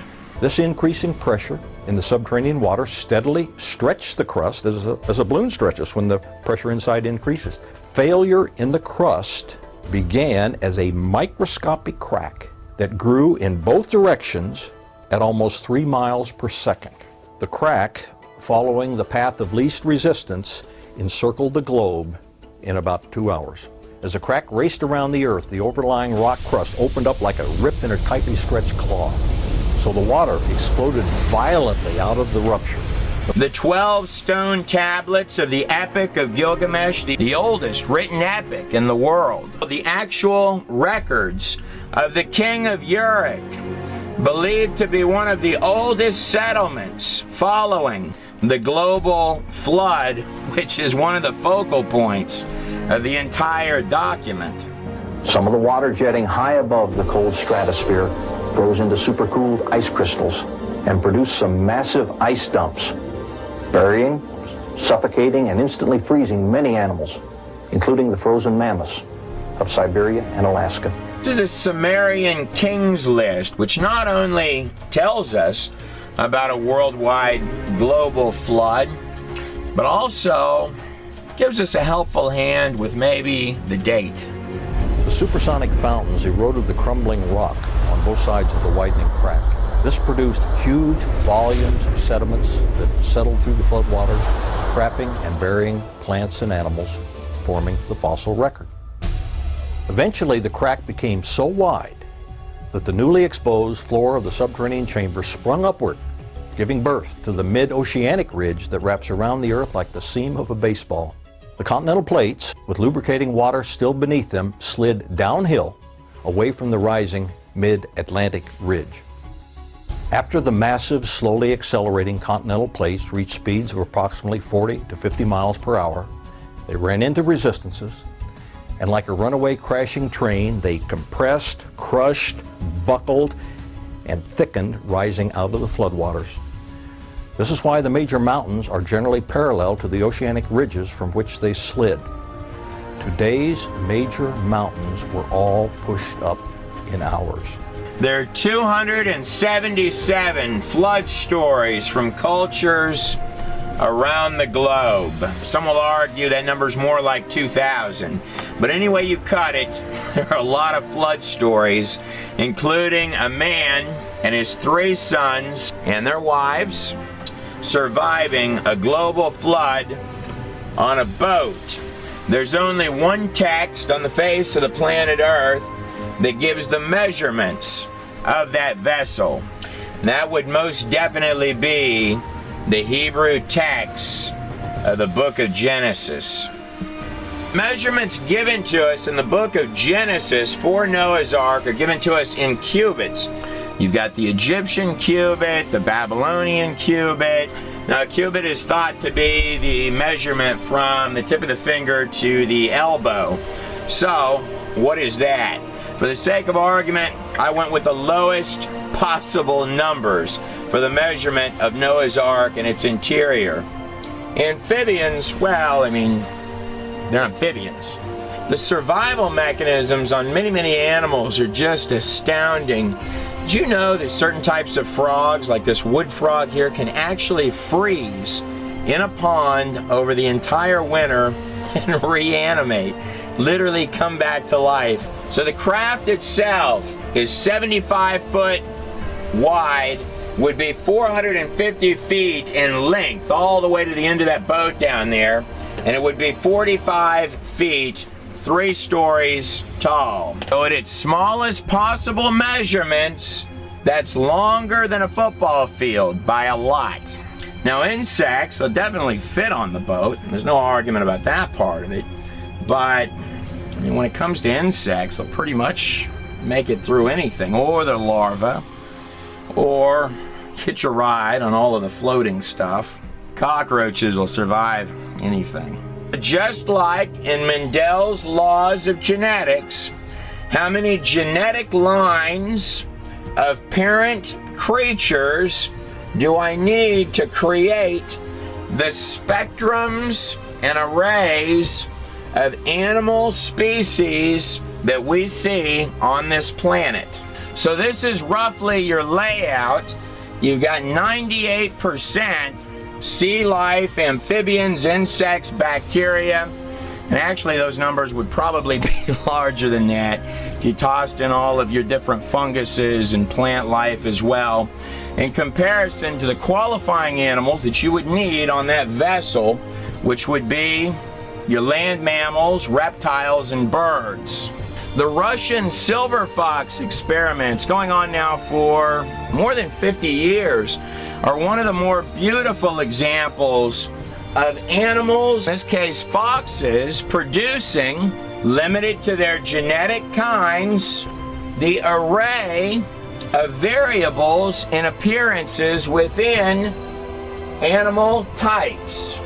Look at this first silver fox here. Now look at this silver fox, as well as these cute little silver fox variations produced within the 50-year ongoing Russian silver fox experiments. This is commonly termed as microevolution, meaning that the species can work with pre-existing code within their animal kinds, which is grandly different than Darwinian evolution, where things are becoming other creatures and transforming.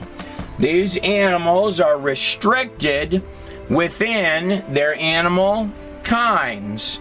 Bottom line, this fox can have other variations of foxes, but its genetic coding does not contain the information to turn into a whale.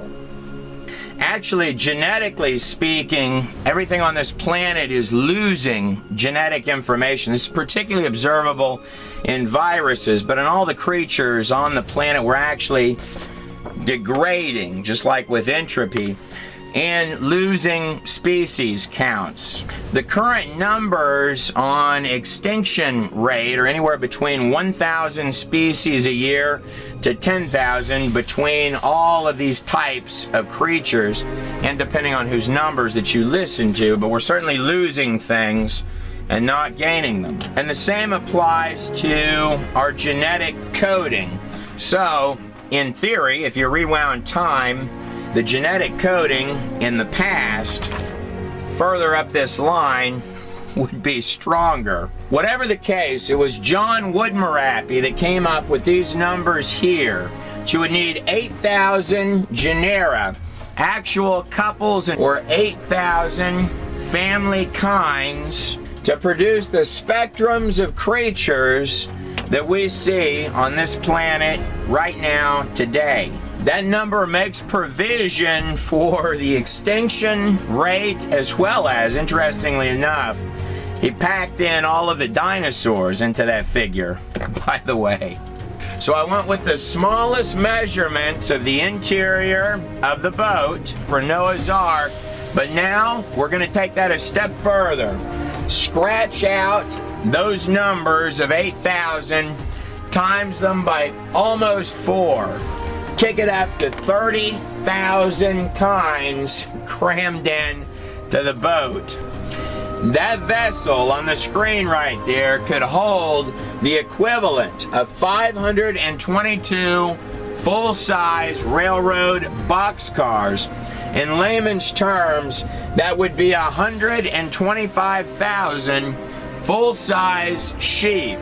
Most of these animal kinds, which again I bumped the number way up on, are nowhere close to the size of a full-sized sheep. It's a lot of boat. How many times does 30,000 go into 125,000? And 30,000 is 4 times what it's believed you would actually need. If you were to go with the largest measurements of a cubit, this number would be almost double that. And this would be more than 2 football fields. From a sheerly mathematical perspective, at the smallest measurements, yes, this boat will do the job. That's probably, bar none, the most stable design of a vessel that you could have. If that ship were to go almost vertical in any direction, it would still float. It's nearly impossible for that boat to flip. Proportionately speaking, he might not have gotten every animal herded onto the boat. Anything not inside, when those doors closed, might not be around anymore. You ever notice that sometimes animals just know that the storm is coming, and more than that, where the safety is? How do you imagine they do that? Now we know what our ages of ancient empires were, right? We've got the Egyptians, the Assyrians, the Babylonians, the Persians, the Greeks, the Romans, and then some would argue we're in Rome phase 2. And these cultures, going all the way back to the beginning, were building architecture that engineers, they marvel. And how can this possibly be done? Even with equipment that we have today, the dynasties of ancient Egypt started at 2800 to 3000 BC, where you see your first little beginnings of the Empire of Egypt at Dynasty 0. In this Egyptian kings list, you see Seti and the young Ramses the Great. Was important to these ancient cultures to keep meticulous track of who was in charge and why. But looking back in ancient Egyptian prehistory, they also had a flood story in which the Egyptians believed that they were descendants from the man who survived the global flood on a boat that had saved all mankind. It is at that 3000 BC mark that we begin to see the ancient world come to life in this area right in here. Little settlements beginning to take shape. The Fertile Crescent, Mesopotamia, between the Tigris and Euphrates, and over here alongside the Nile riverbank. The first trickles, the tiny inceptions of our known history start in that expanse of land right there. That's what they mean when you hear them say it goes dark after 3000 BC. Anything after that date is a big question mark. 3000 BC is not just when you see your first settlements beginning to take shape and rise into empires. That's also the area where the boat that saved all mankind is said to have landed. The legend of Yu. After the great worldwide flood, a man named Yu surveyed the land of China in the Far East. The Xia dynasty, the first dynasty of ancient China, started its inception at 2000 BC. Many snakes and dragons were driven off from the marshlands. The peoples and lands of ancient India were divided up until the land was conquered by Alexander the Great between the years of 327 to 325 BC. And then, at the point of Alexander's death in 323 BC, you see the rise of the first empire of India, the Mauryan dynasty. That brings us back to our first empire, Egypt, the place where the first pyramids would begin to rise at about 2600 BC. And our oldest written king story, the 12 tablets of the Epic of Gilgamesh, king of Uruk, called by some the oldest city in the world. Gilgamesh is listed in the Sumerian kings list as one of the first kings following the flood, living somewhere between 2700 and 2900 BC. From the land of Sumer in ancient Mesopotamia, Gilgamesh took 50 men to cut down cedar trees, and they were confronted by an ancient dinosaur dragon that they had to conquer. But it's after that that the story of Gilgamesh really begins. Gilgamesh would ultimately go on a journey to find one of the sons of the man who had built the boat that had saved all mankind. Many historians believe that it was Ham that Gilgamesh referenced in his 12 tablets. However, it is important to note that the use of the term son of in the ancient world, as is used in the Epic of Gilgamesh, can also mean grandson, great-grandson, or even great-great-great-great-great-grandson. But whatever the case, if Gilgamesh meets one of the sons of Noah about right here, then that means that the flood can't be too far that direction. Commentators speculate, conjecture that the flood occurred at 10,000 BC, and my question would be this: how come from this point here I can find cultures rising up into at least 6 different empires right in here? But on this side, from here all the way back, 3,000 to 10,000 BC, that is 7,000 years.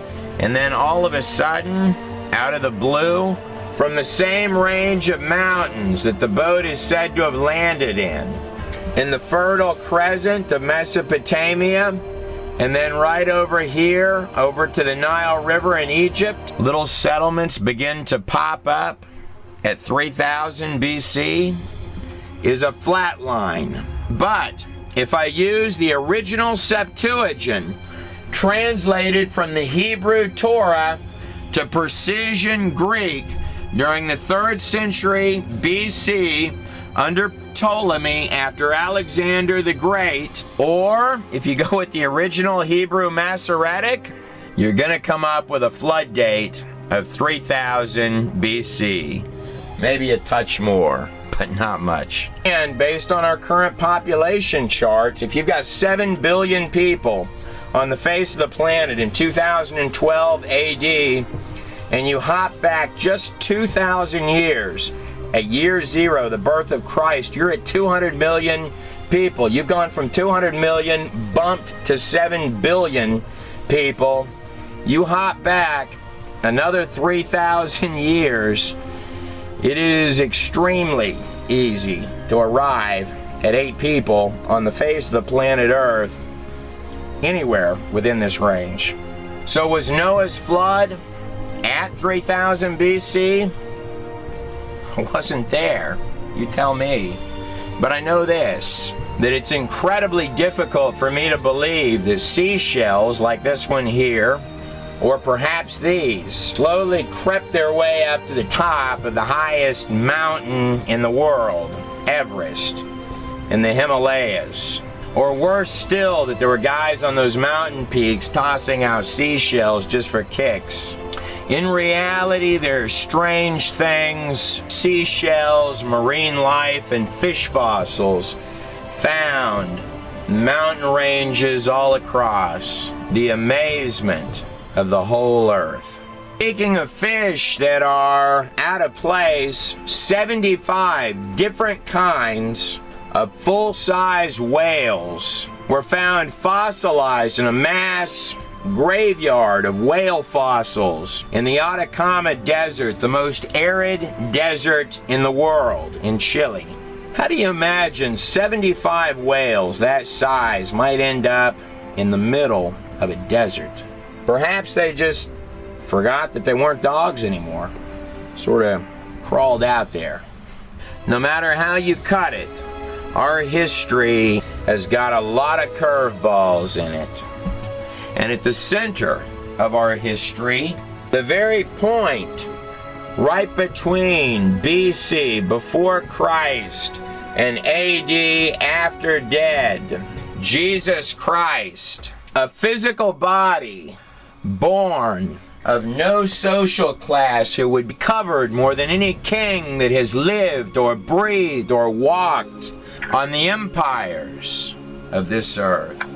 There are at least 365 extremely specific prophecies about the coming of that child, given from more than 20 different prophets, including Elisha, Elijah, Daniel in ancient Babylon during the reign of Nebuchadnezzar. Daniel, living in 600 BC, predicted the rise and fall of empires that would come after his time with 100% accuracy, including the birth and early death of Alexander the Great and the splitting of the whole empire into the lands of the 4 generals under Alexander after his death.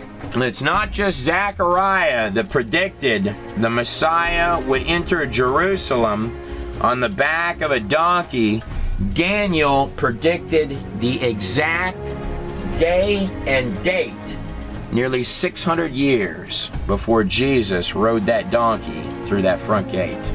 Isaiah, who wrote the pages and prophecies seen on this recreation of a Dead Sea Scroll, lived in the 8th century BC, not only predicted the fall of the most powerful city in the world, Babylon, but predicted exactly how the city would fall and the name of the man who would do it, Cyrus. Then when Babylon fell, it was actually Daniel who walked out and handed King Cyrus a copy of Isaiah's scrolls, written roughly 200 years beforehand, and went through and showed Cyrus his name in that scroll and exactly how the city was conquered, written by Isaiah roughly 200 years earlier, in fact, detailing that the city would be taken by lowering the water and coming in. If you were King Cyrus, it'd give you a little bit of a shiver, wouldn't it? Isaiah would go on to prophesy in Isaiah 7:14 that the Messiah would be born of a virgin. Isaiah 9:6-7, that there would be a son called God. Isaiah 49:6, God's salvation would reach the ends of the earth. 35:4-6, the Messiah would perform many miracles. 41-5, he would be preceded by another prophet who would be a messenger. That'd be John the Baptist. 53:1-3, he'd be rejected. The Pharisees would not be happy campers about this. 53:4-6, he would die for the souls of all mankind. 53:12, he would be numbered amongst the transgressors. 53:9, that he would be buried in a rich man's tomb. This is the actual empty garden tomb where it's believed that Jesus was buried and then resurrected. How do you imagine these men could possibly know these things in advance? But it's not just Isaiah from the 8th century BC or Micah who said verbatim that he would be born in Bethlehem, or Zechariah who prophesied to the penny how much Jesus would be sold out for 500 years in advance, that the Savior would be betrayed for exactly 30 shekels of silver. If I'm allowed to go outside biblical sources, then that number of 365 precise prophecies about Jesus Christ skyrockets. I can even go pre-flood on prophecies of Jesus Christ. Book of Enoch, the great-grandfather of Noah, redundantly prophesied the coming of the Son of Man, the Lord of the sheep, the one for whom salvation would come, not only for the righteous before his coming, but all those afterwards,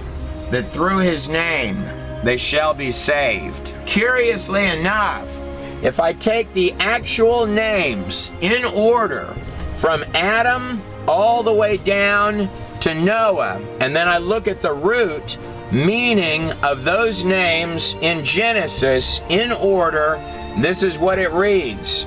Man, appointed mortal sorrow, the blessed God shall come down teaching. His death shall bring the despairing rest and comfort. Thousands would come to hear Jesus speak, and he's not recorded as being out there selling tickets. Not just healing some who came, but healing all who came. On many occasions, the masses wanted to make him king, but that's not what he's recorded as having come to do.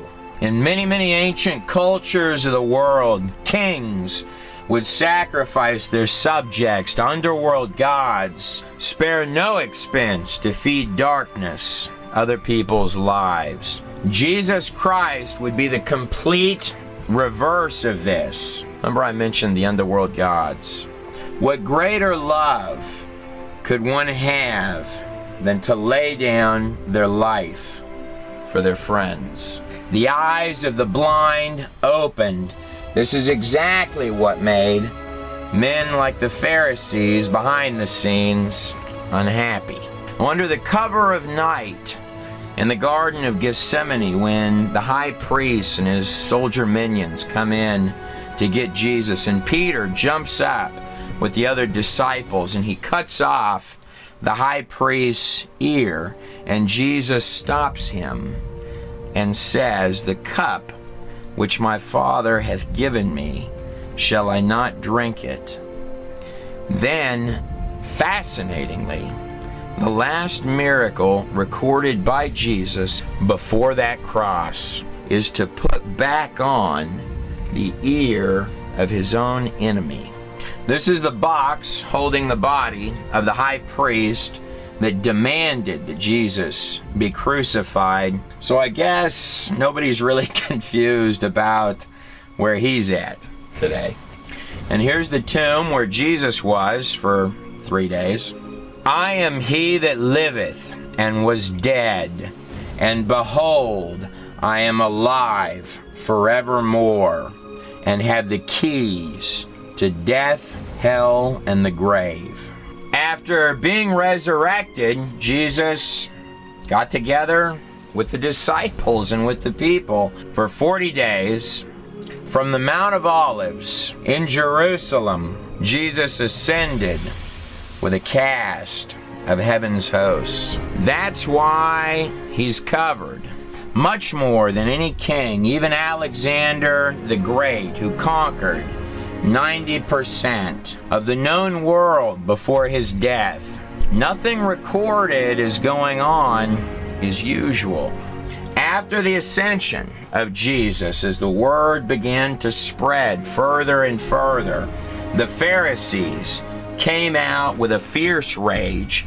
10 of the 12 disciples would ultimately be systematically hunted out, tortured, and crucified in horrible, torturous ways. The Pharisees told Peter, the very one who had stepped out of the boat and walked on water for merely a moment, that if he would deny Jesus, that they would let him live.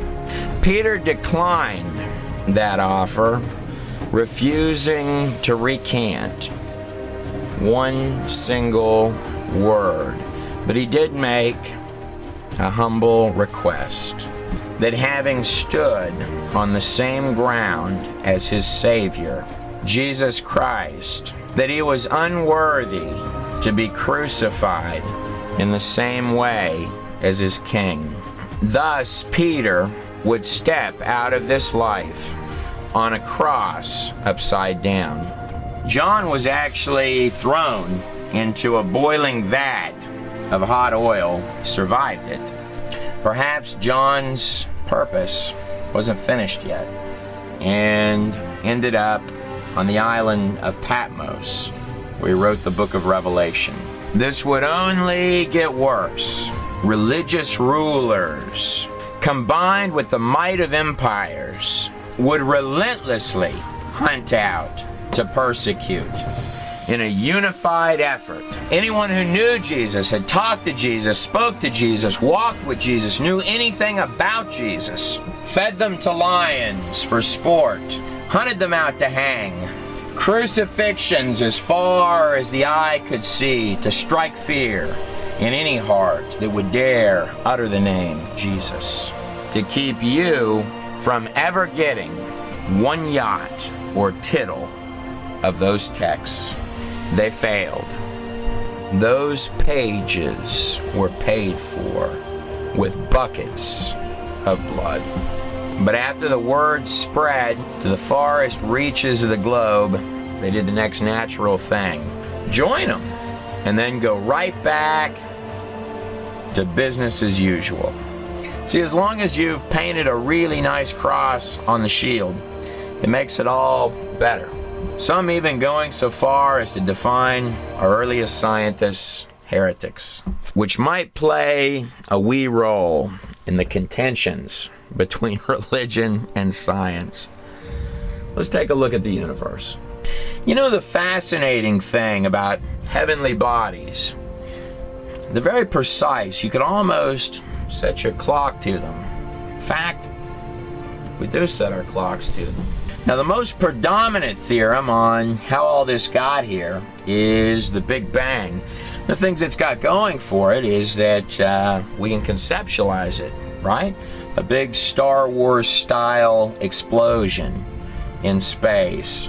But here's the fascinating thing. It almost doesn't look like a random operation, does it? Everything that we're able to examine of the universe is based on a 3% sample of what we can see.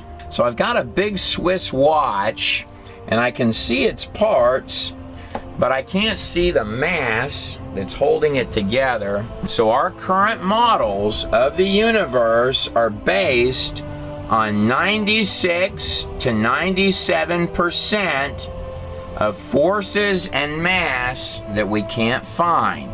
In 1929, Edwin Hubble discovered that the universe was stretching, it's expanding, and we know by the redshifts that the universe is accelerating.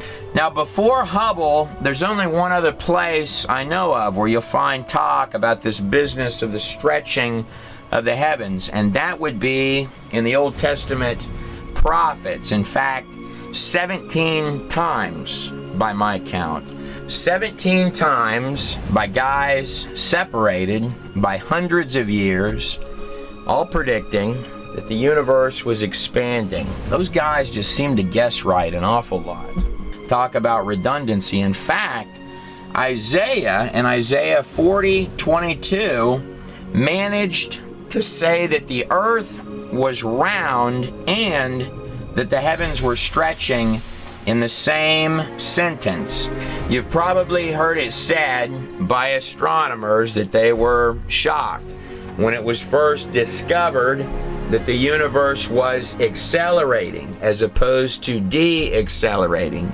That's because this is exactly the reverse of what should happen if a big random space explosion had occurred.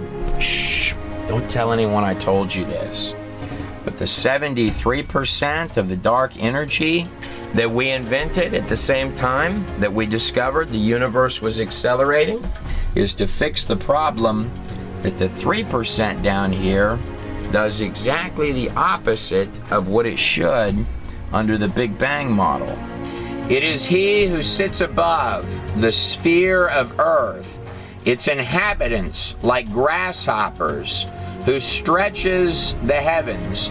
That's 1,600 years before it was proven that the earth was round. But are there massive, unseen forces creating the precise clicks of the Swiss watch that we call a universe? Oh, indeed there are. A lot larger. And it does not appear to be a random kind of energy. It was in 1917 that Albert Einstein discovered the cosmological constant that he himself thought the numbers couldn't be right. But as we know today, it turns out he was right. Well, I mean, he's Einstein. In layman's terms, the finite construct of this thing that we call a universe and all of its majestic mechanical clockwork are fine-tuned to one part in a trillion. What I'm telling you is this: the finite precision construct of the entire universe, trillion, inside which is the earth, which most definitely should not be here.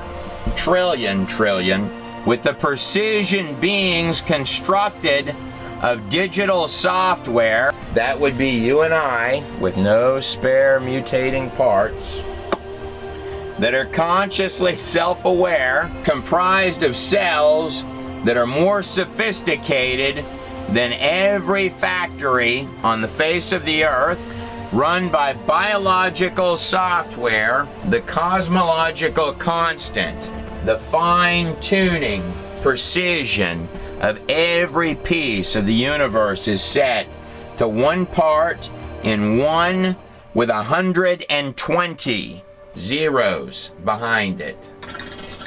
On the other hand, this cosmological constant is tuned to 1 part and 10 to the 120, 120 decimal places. Nobody thinks that's accidental. In fact, it's the cosmological constant that caused some physicists to come up with what they call multi-universe theory, sometimes also called Elvis theory, meaning that if you had an infinite number of universes, perhaps in one of those universes you could have one where every single particle struck right every single time. Trillion, you've got to really want for there to be no creator. Pretty bad for the multi-universe theory. 1,000,000,001 part in that entire monster of a number. Yeah, it doesn't look random. No matter how you cut it, you're in a finite construct. That, in and of itself, is powerful knowledge. Let's take a look at the particles of that construct. Within the area of just physics alone, there is probably nothing that will more quickly shove you into the metaphysical, the spiritual, and the dimensional than talking about that subatomic matrix of reality. This is not a trite issue. That is the framework, the actual particles upon which all of this sits, the paradox in every single piece of this place. Everything. It's not just that time and space dissolve into paradox. That's the wrong way to look at it. It's from paradox that time and space actually become. So this is the nucleus of my atom, with a cloud of superposition of possibilities all poking up all around it. An ocean of little intelligent dots, the three-dimensional pixels of this place. A program writing in the material world. Reality on its finest scale can appear like a majesty of little waves, vibrations of notes. But that can be deceptive, because if one were to dive a little bit deeper, it's actually made of little bitty dots. In layman's terms, it's digital. It is not analog. Now, everything here in this place is actually quantized, the very frame fabric of the entire place. That's the term quantum mechanics. It's all in little bitty digital dots appearing out of seemingly thin space, doing it so fast that it creates the illusion of something solid, like this microphone here, to make up the fabric of the material world. All of it. The entire construct, the majesty which is even the finest little bitty pieces of the biology of this material world. Here's my ongoing music sheet of reality, and here is my particle. Was Max Planck, the actual father of quantum physics, who discovered Planck time, that time moves at 10 to the negative 43 seconds. This is not just the particle vibrating up and down or oscillating back and forth. This is literally the particle actually being the notes. This is what they mean when they say that the particle has no locality, that time and space dissolve at that point. It's literally appearing where it needs to be next. Matter is 10 to the negative 33 centimeters, give or take. Beginning as children, one of the first things that we learn is that time, from our perception, operates in a linear fashion. It only goes one way. You know, one could almost think that time and the particle pixels of reality itself were actually connected. Imagine that you're watching a parade, and here come the drummers and the other instrumentalists, and you're watching it one frame at a time from the ground.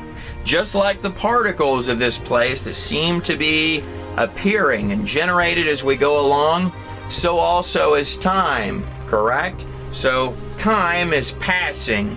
One drummer person, one person stepping by at a time. So this is the beginning of an event, and this is the ending of an event. In fact, this could represent someone's entire lifetime.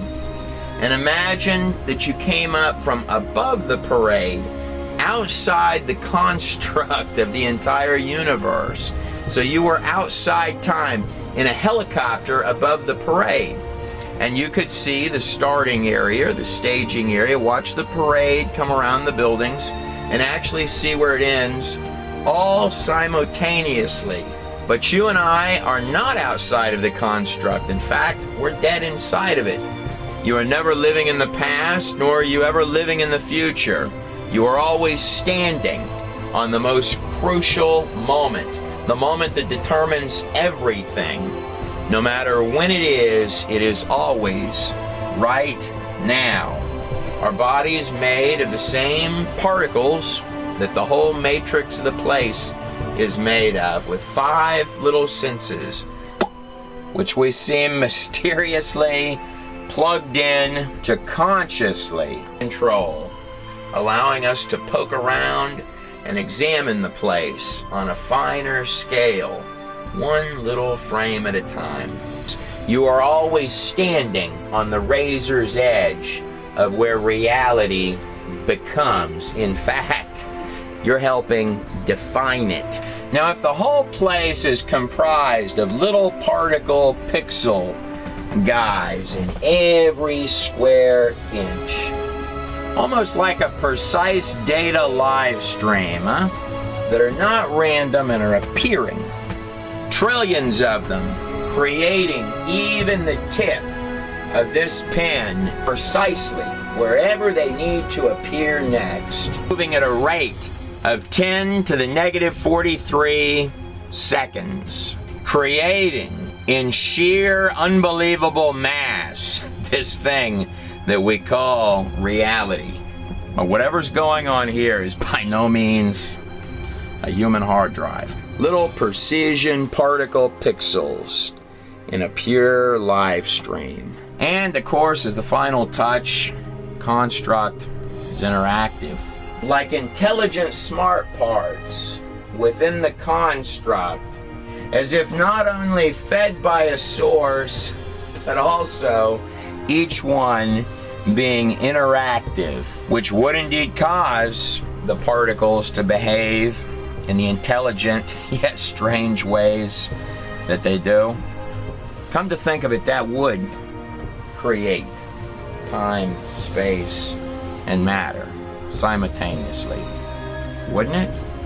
A woman came up to me recently and she said, I had a dream, and in my dream the voice of the Lord, Yahweh, came to me and he said, for men of science who seek even the tip of the finger of who I am, I have but 2 words, intrinsic energy. But you can call me Dad if you like. I think I nearly teared up when she said that to me.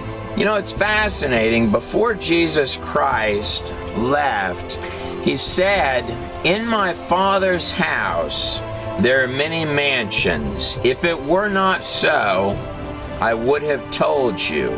I go that I may prepare a place for you, that where I am, you may be also. What's amazing is that this place, even in its click, click, click, declining state, is so majestic, which leads one to wonder what lies beyond the particles of this present illusion. So, every piece of everything here is not just playing little notes, it's playing little specific notes. So let's brass tacks this out. What's behind the veil of this present illusion? The other side of the place where reality becomes. The only explanation which anyone could come up with is that the particles don't just exist in our universe. They flit into existence in other universes too. And there are an infinite number of these parallel universes. We physicists now believe there are other soap bubbles out there. Mm-hmm. There's no longer a universe. There's no longer a one world. Mm-hmm. There are many worlds.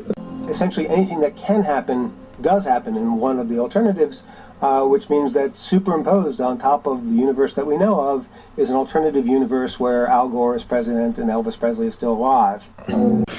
Do you find yourself agreeing with that concept of these multiple universes with many different incarnations, and maybe ours is one of many different types of universes? You mean to ask me, is Elvis Presley alive in a parallel universe? Yes. The answer is maybe, possibly so. I like it.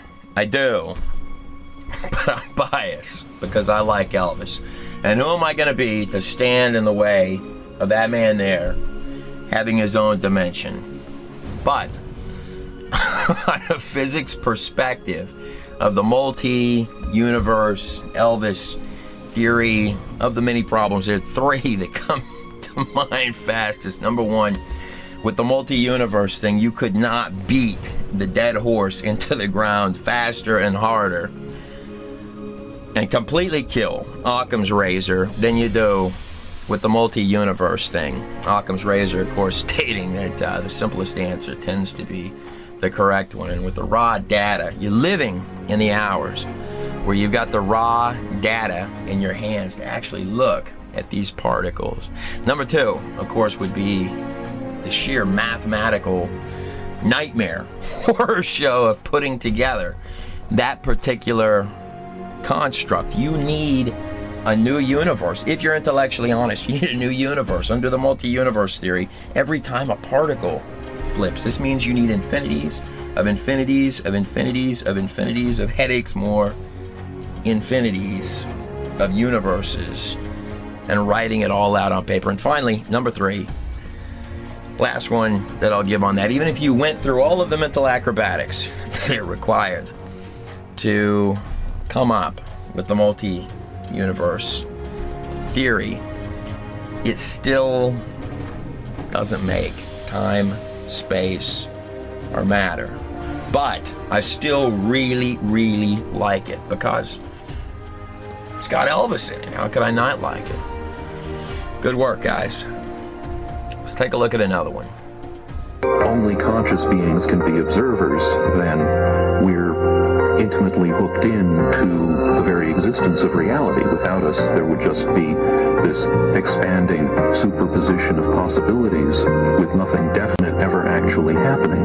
If you want to see fear in a quantum physicist's eyes, just mention the words, the measurement problem. The measurement problem is this: an atom only appears in a particular place if you measure it. In other words, an atom is spread out all over the place until a conscious observer decides to look at it. So the act of measurement or observation creates the entire universe.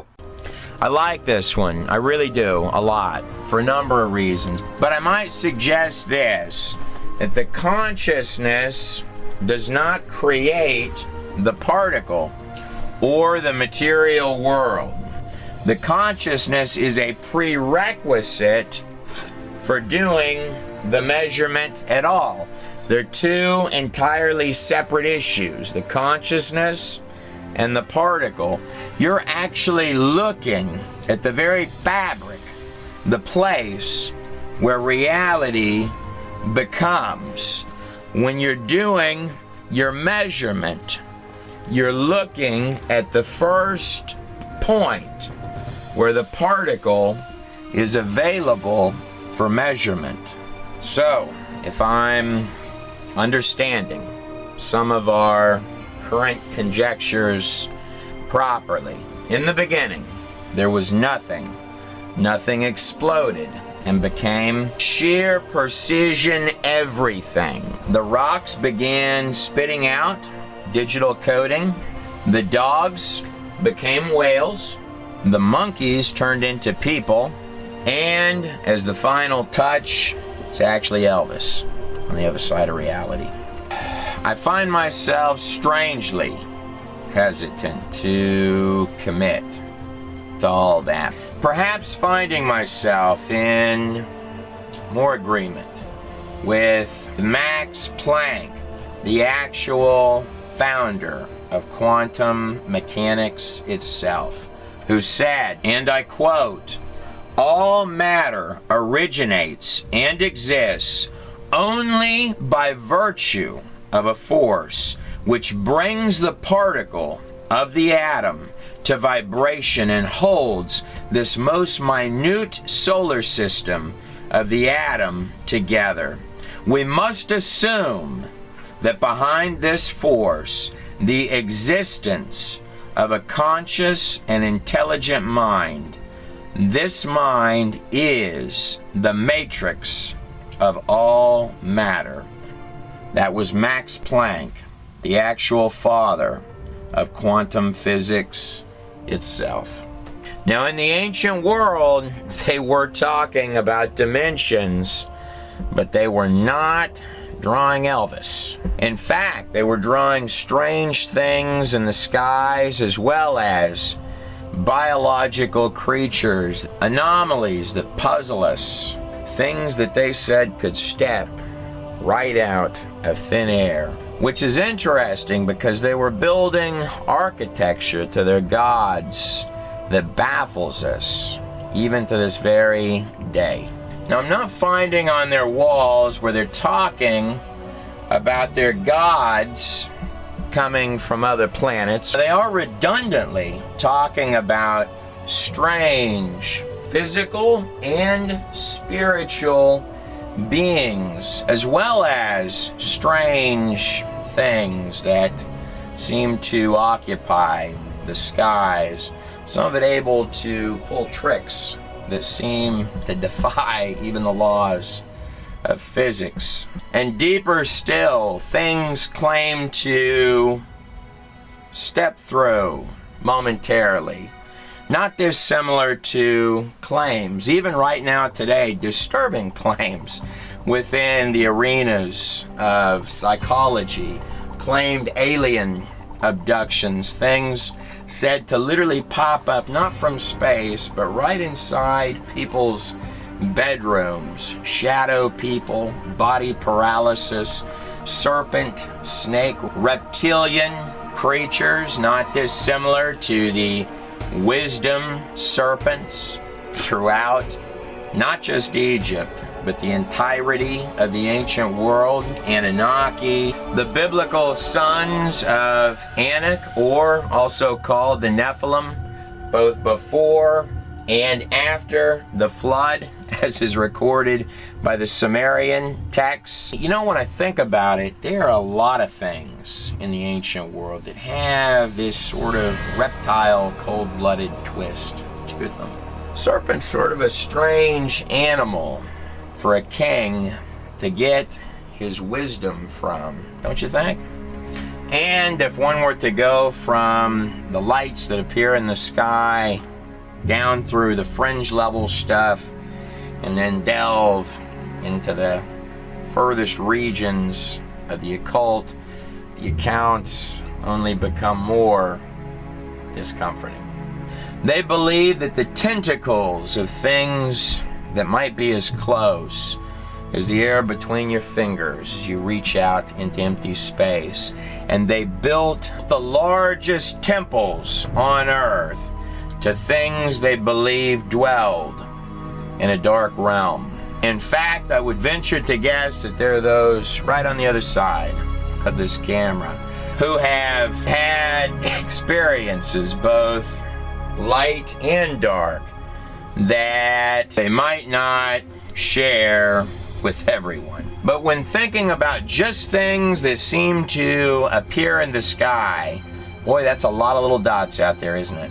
And then if the same type of activity is recorded from the very earliest parts of time all the way to present day, one might almost think that the phenomenon was, I don't know, localized? Well, if they were coming from other planets, you would think we would sense the traffic. And on top of that, if you've got something that just steps right out into reality or just appears in the skies, the question really does become, where is it when you don't see it? In fact, they were quite specific about where their gods came from. Not just in Egypt, not just in Babylon. Cultures all across this globe believed that their gods were in the underworld. Hell, Sheol, Hades, Tartarus, the world of serpents. In fact, the beginning of many a king's reign began with the invocation ceremony, the actual calling in from the underworld, that the Pharaoh would invite the embodiment of the spirit of an underworld god to consciously rule from below through the mind and body of the Pharaoh himself on the empires above. And it's not just the ancient world. John Dee, the head intelligence officer under Queen Elizabeth I, did intense occult rituals and ceremonies with the full funding and backing of the empire, literally cataloging entire hierarchies of entities, some of which looked exactly like what we may define today as an alien.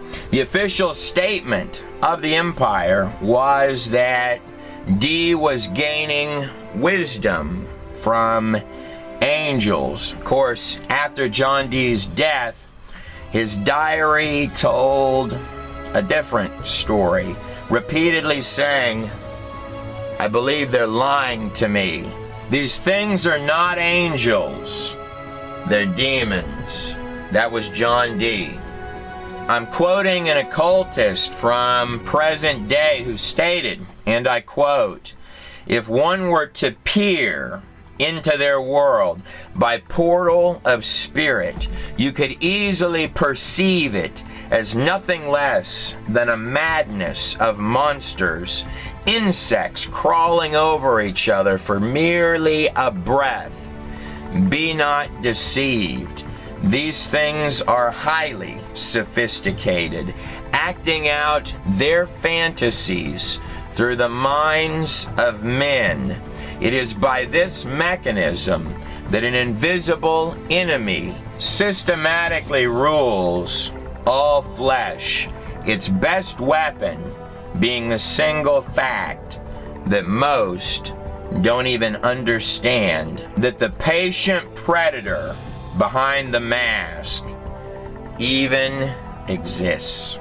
And when you're dealing with the occult, this side of the flood, all roads seem to lead to the ancient empire of Babylon, rising up at the inception of our earliest empires in Samaria and down here in Egypt, where the wisdom serpents would begin whispering in the ears of kings.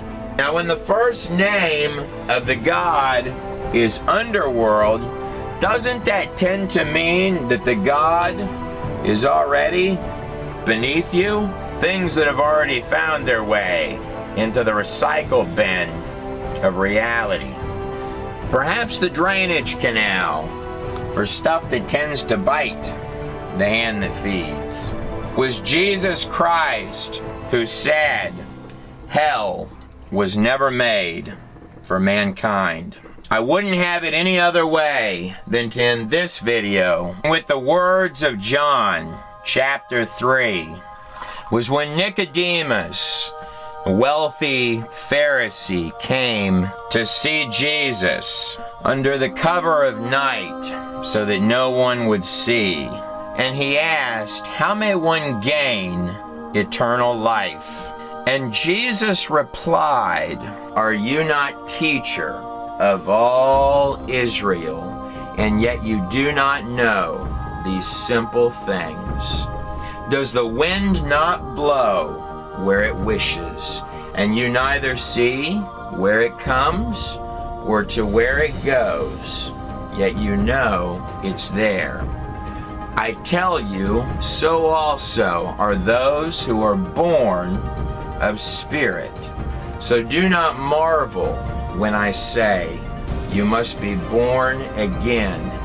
Now in the Greek, born again means born from above, or more precisely, born from the place where this place comes from.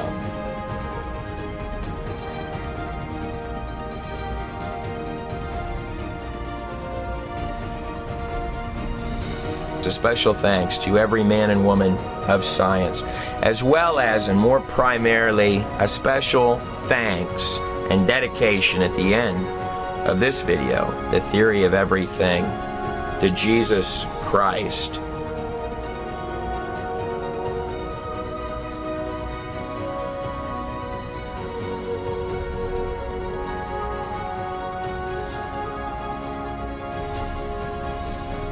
And a special thanks for an event that occurred. Funny in this life how, in merely a moment, the way that you viewed everything can change.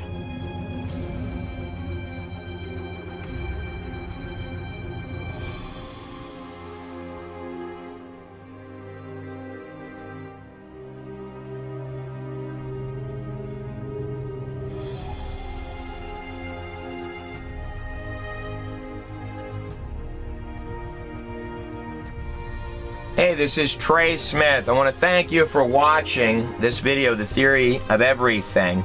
Feel free to visit godinanutshell.com, where you can get downloadable copies of this video with zero advertising inside the video, as well as buy the actual DVD, which looks something like this. Every DVD sold helps future videos, so a special thanks to every single person out there that takes the time to purchase one for themselves, for their family members, for a college student, whoever you may get a copy for. Also,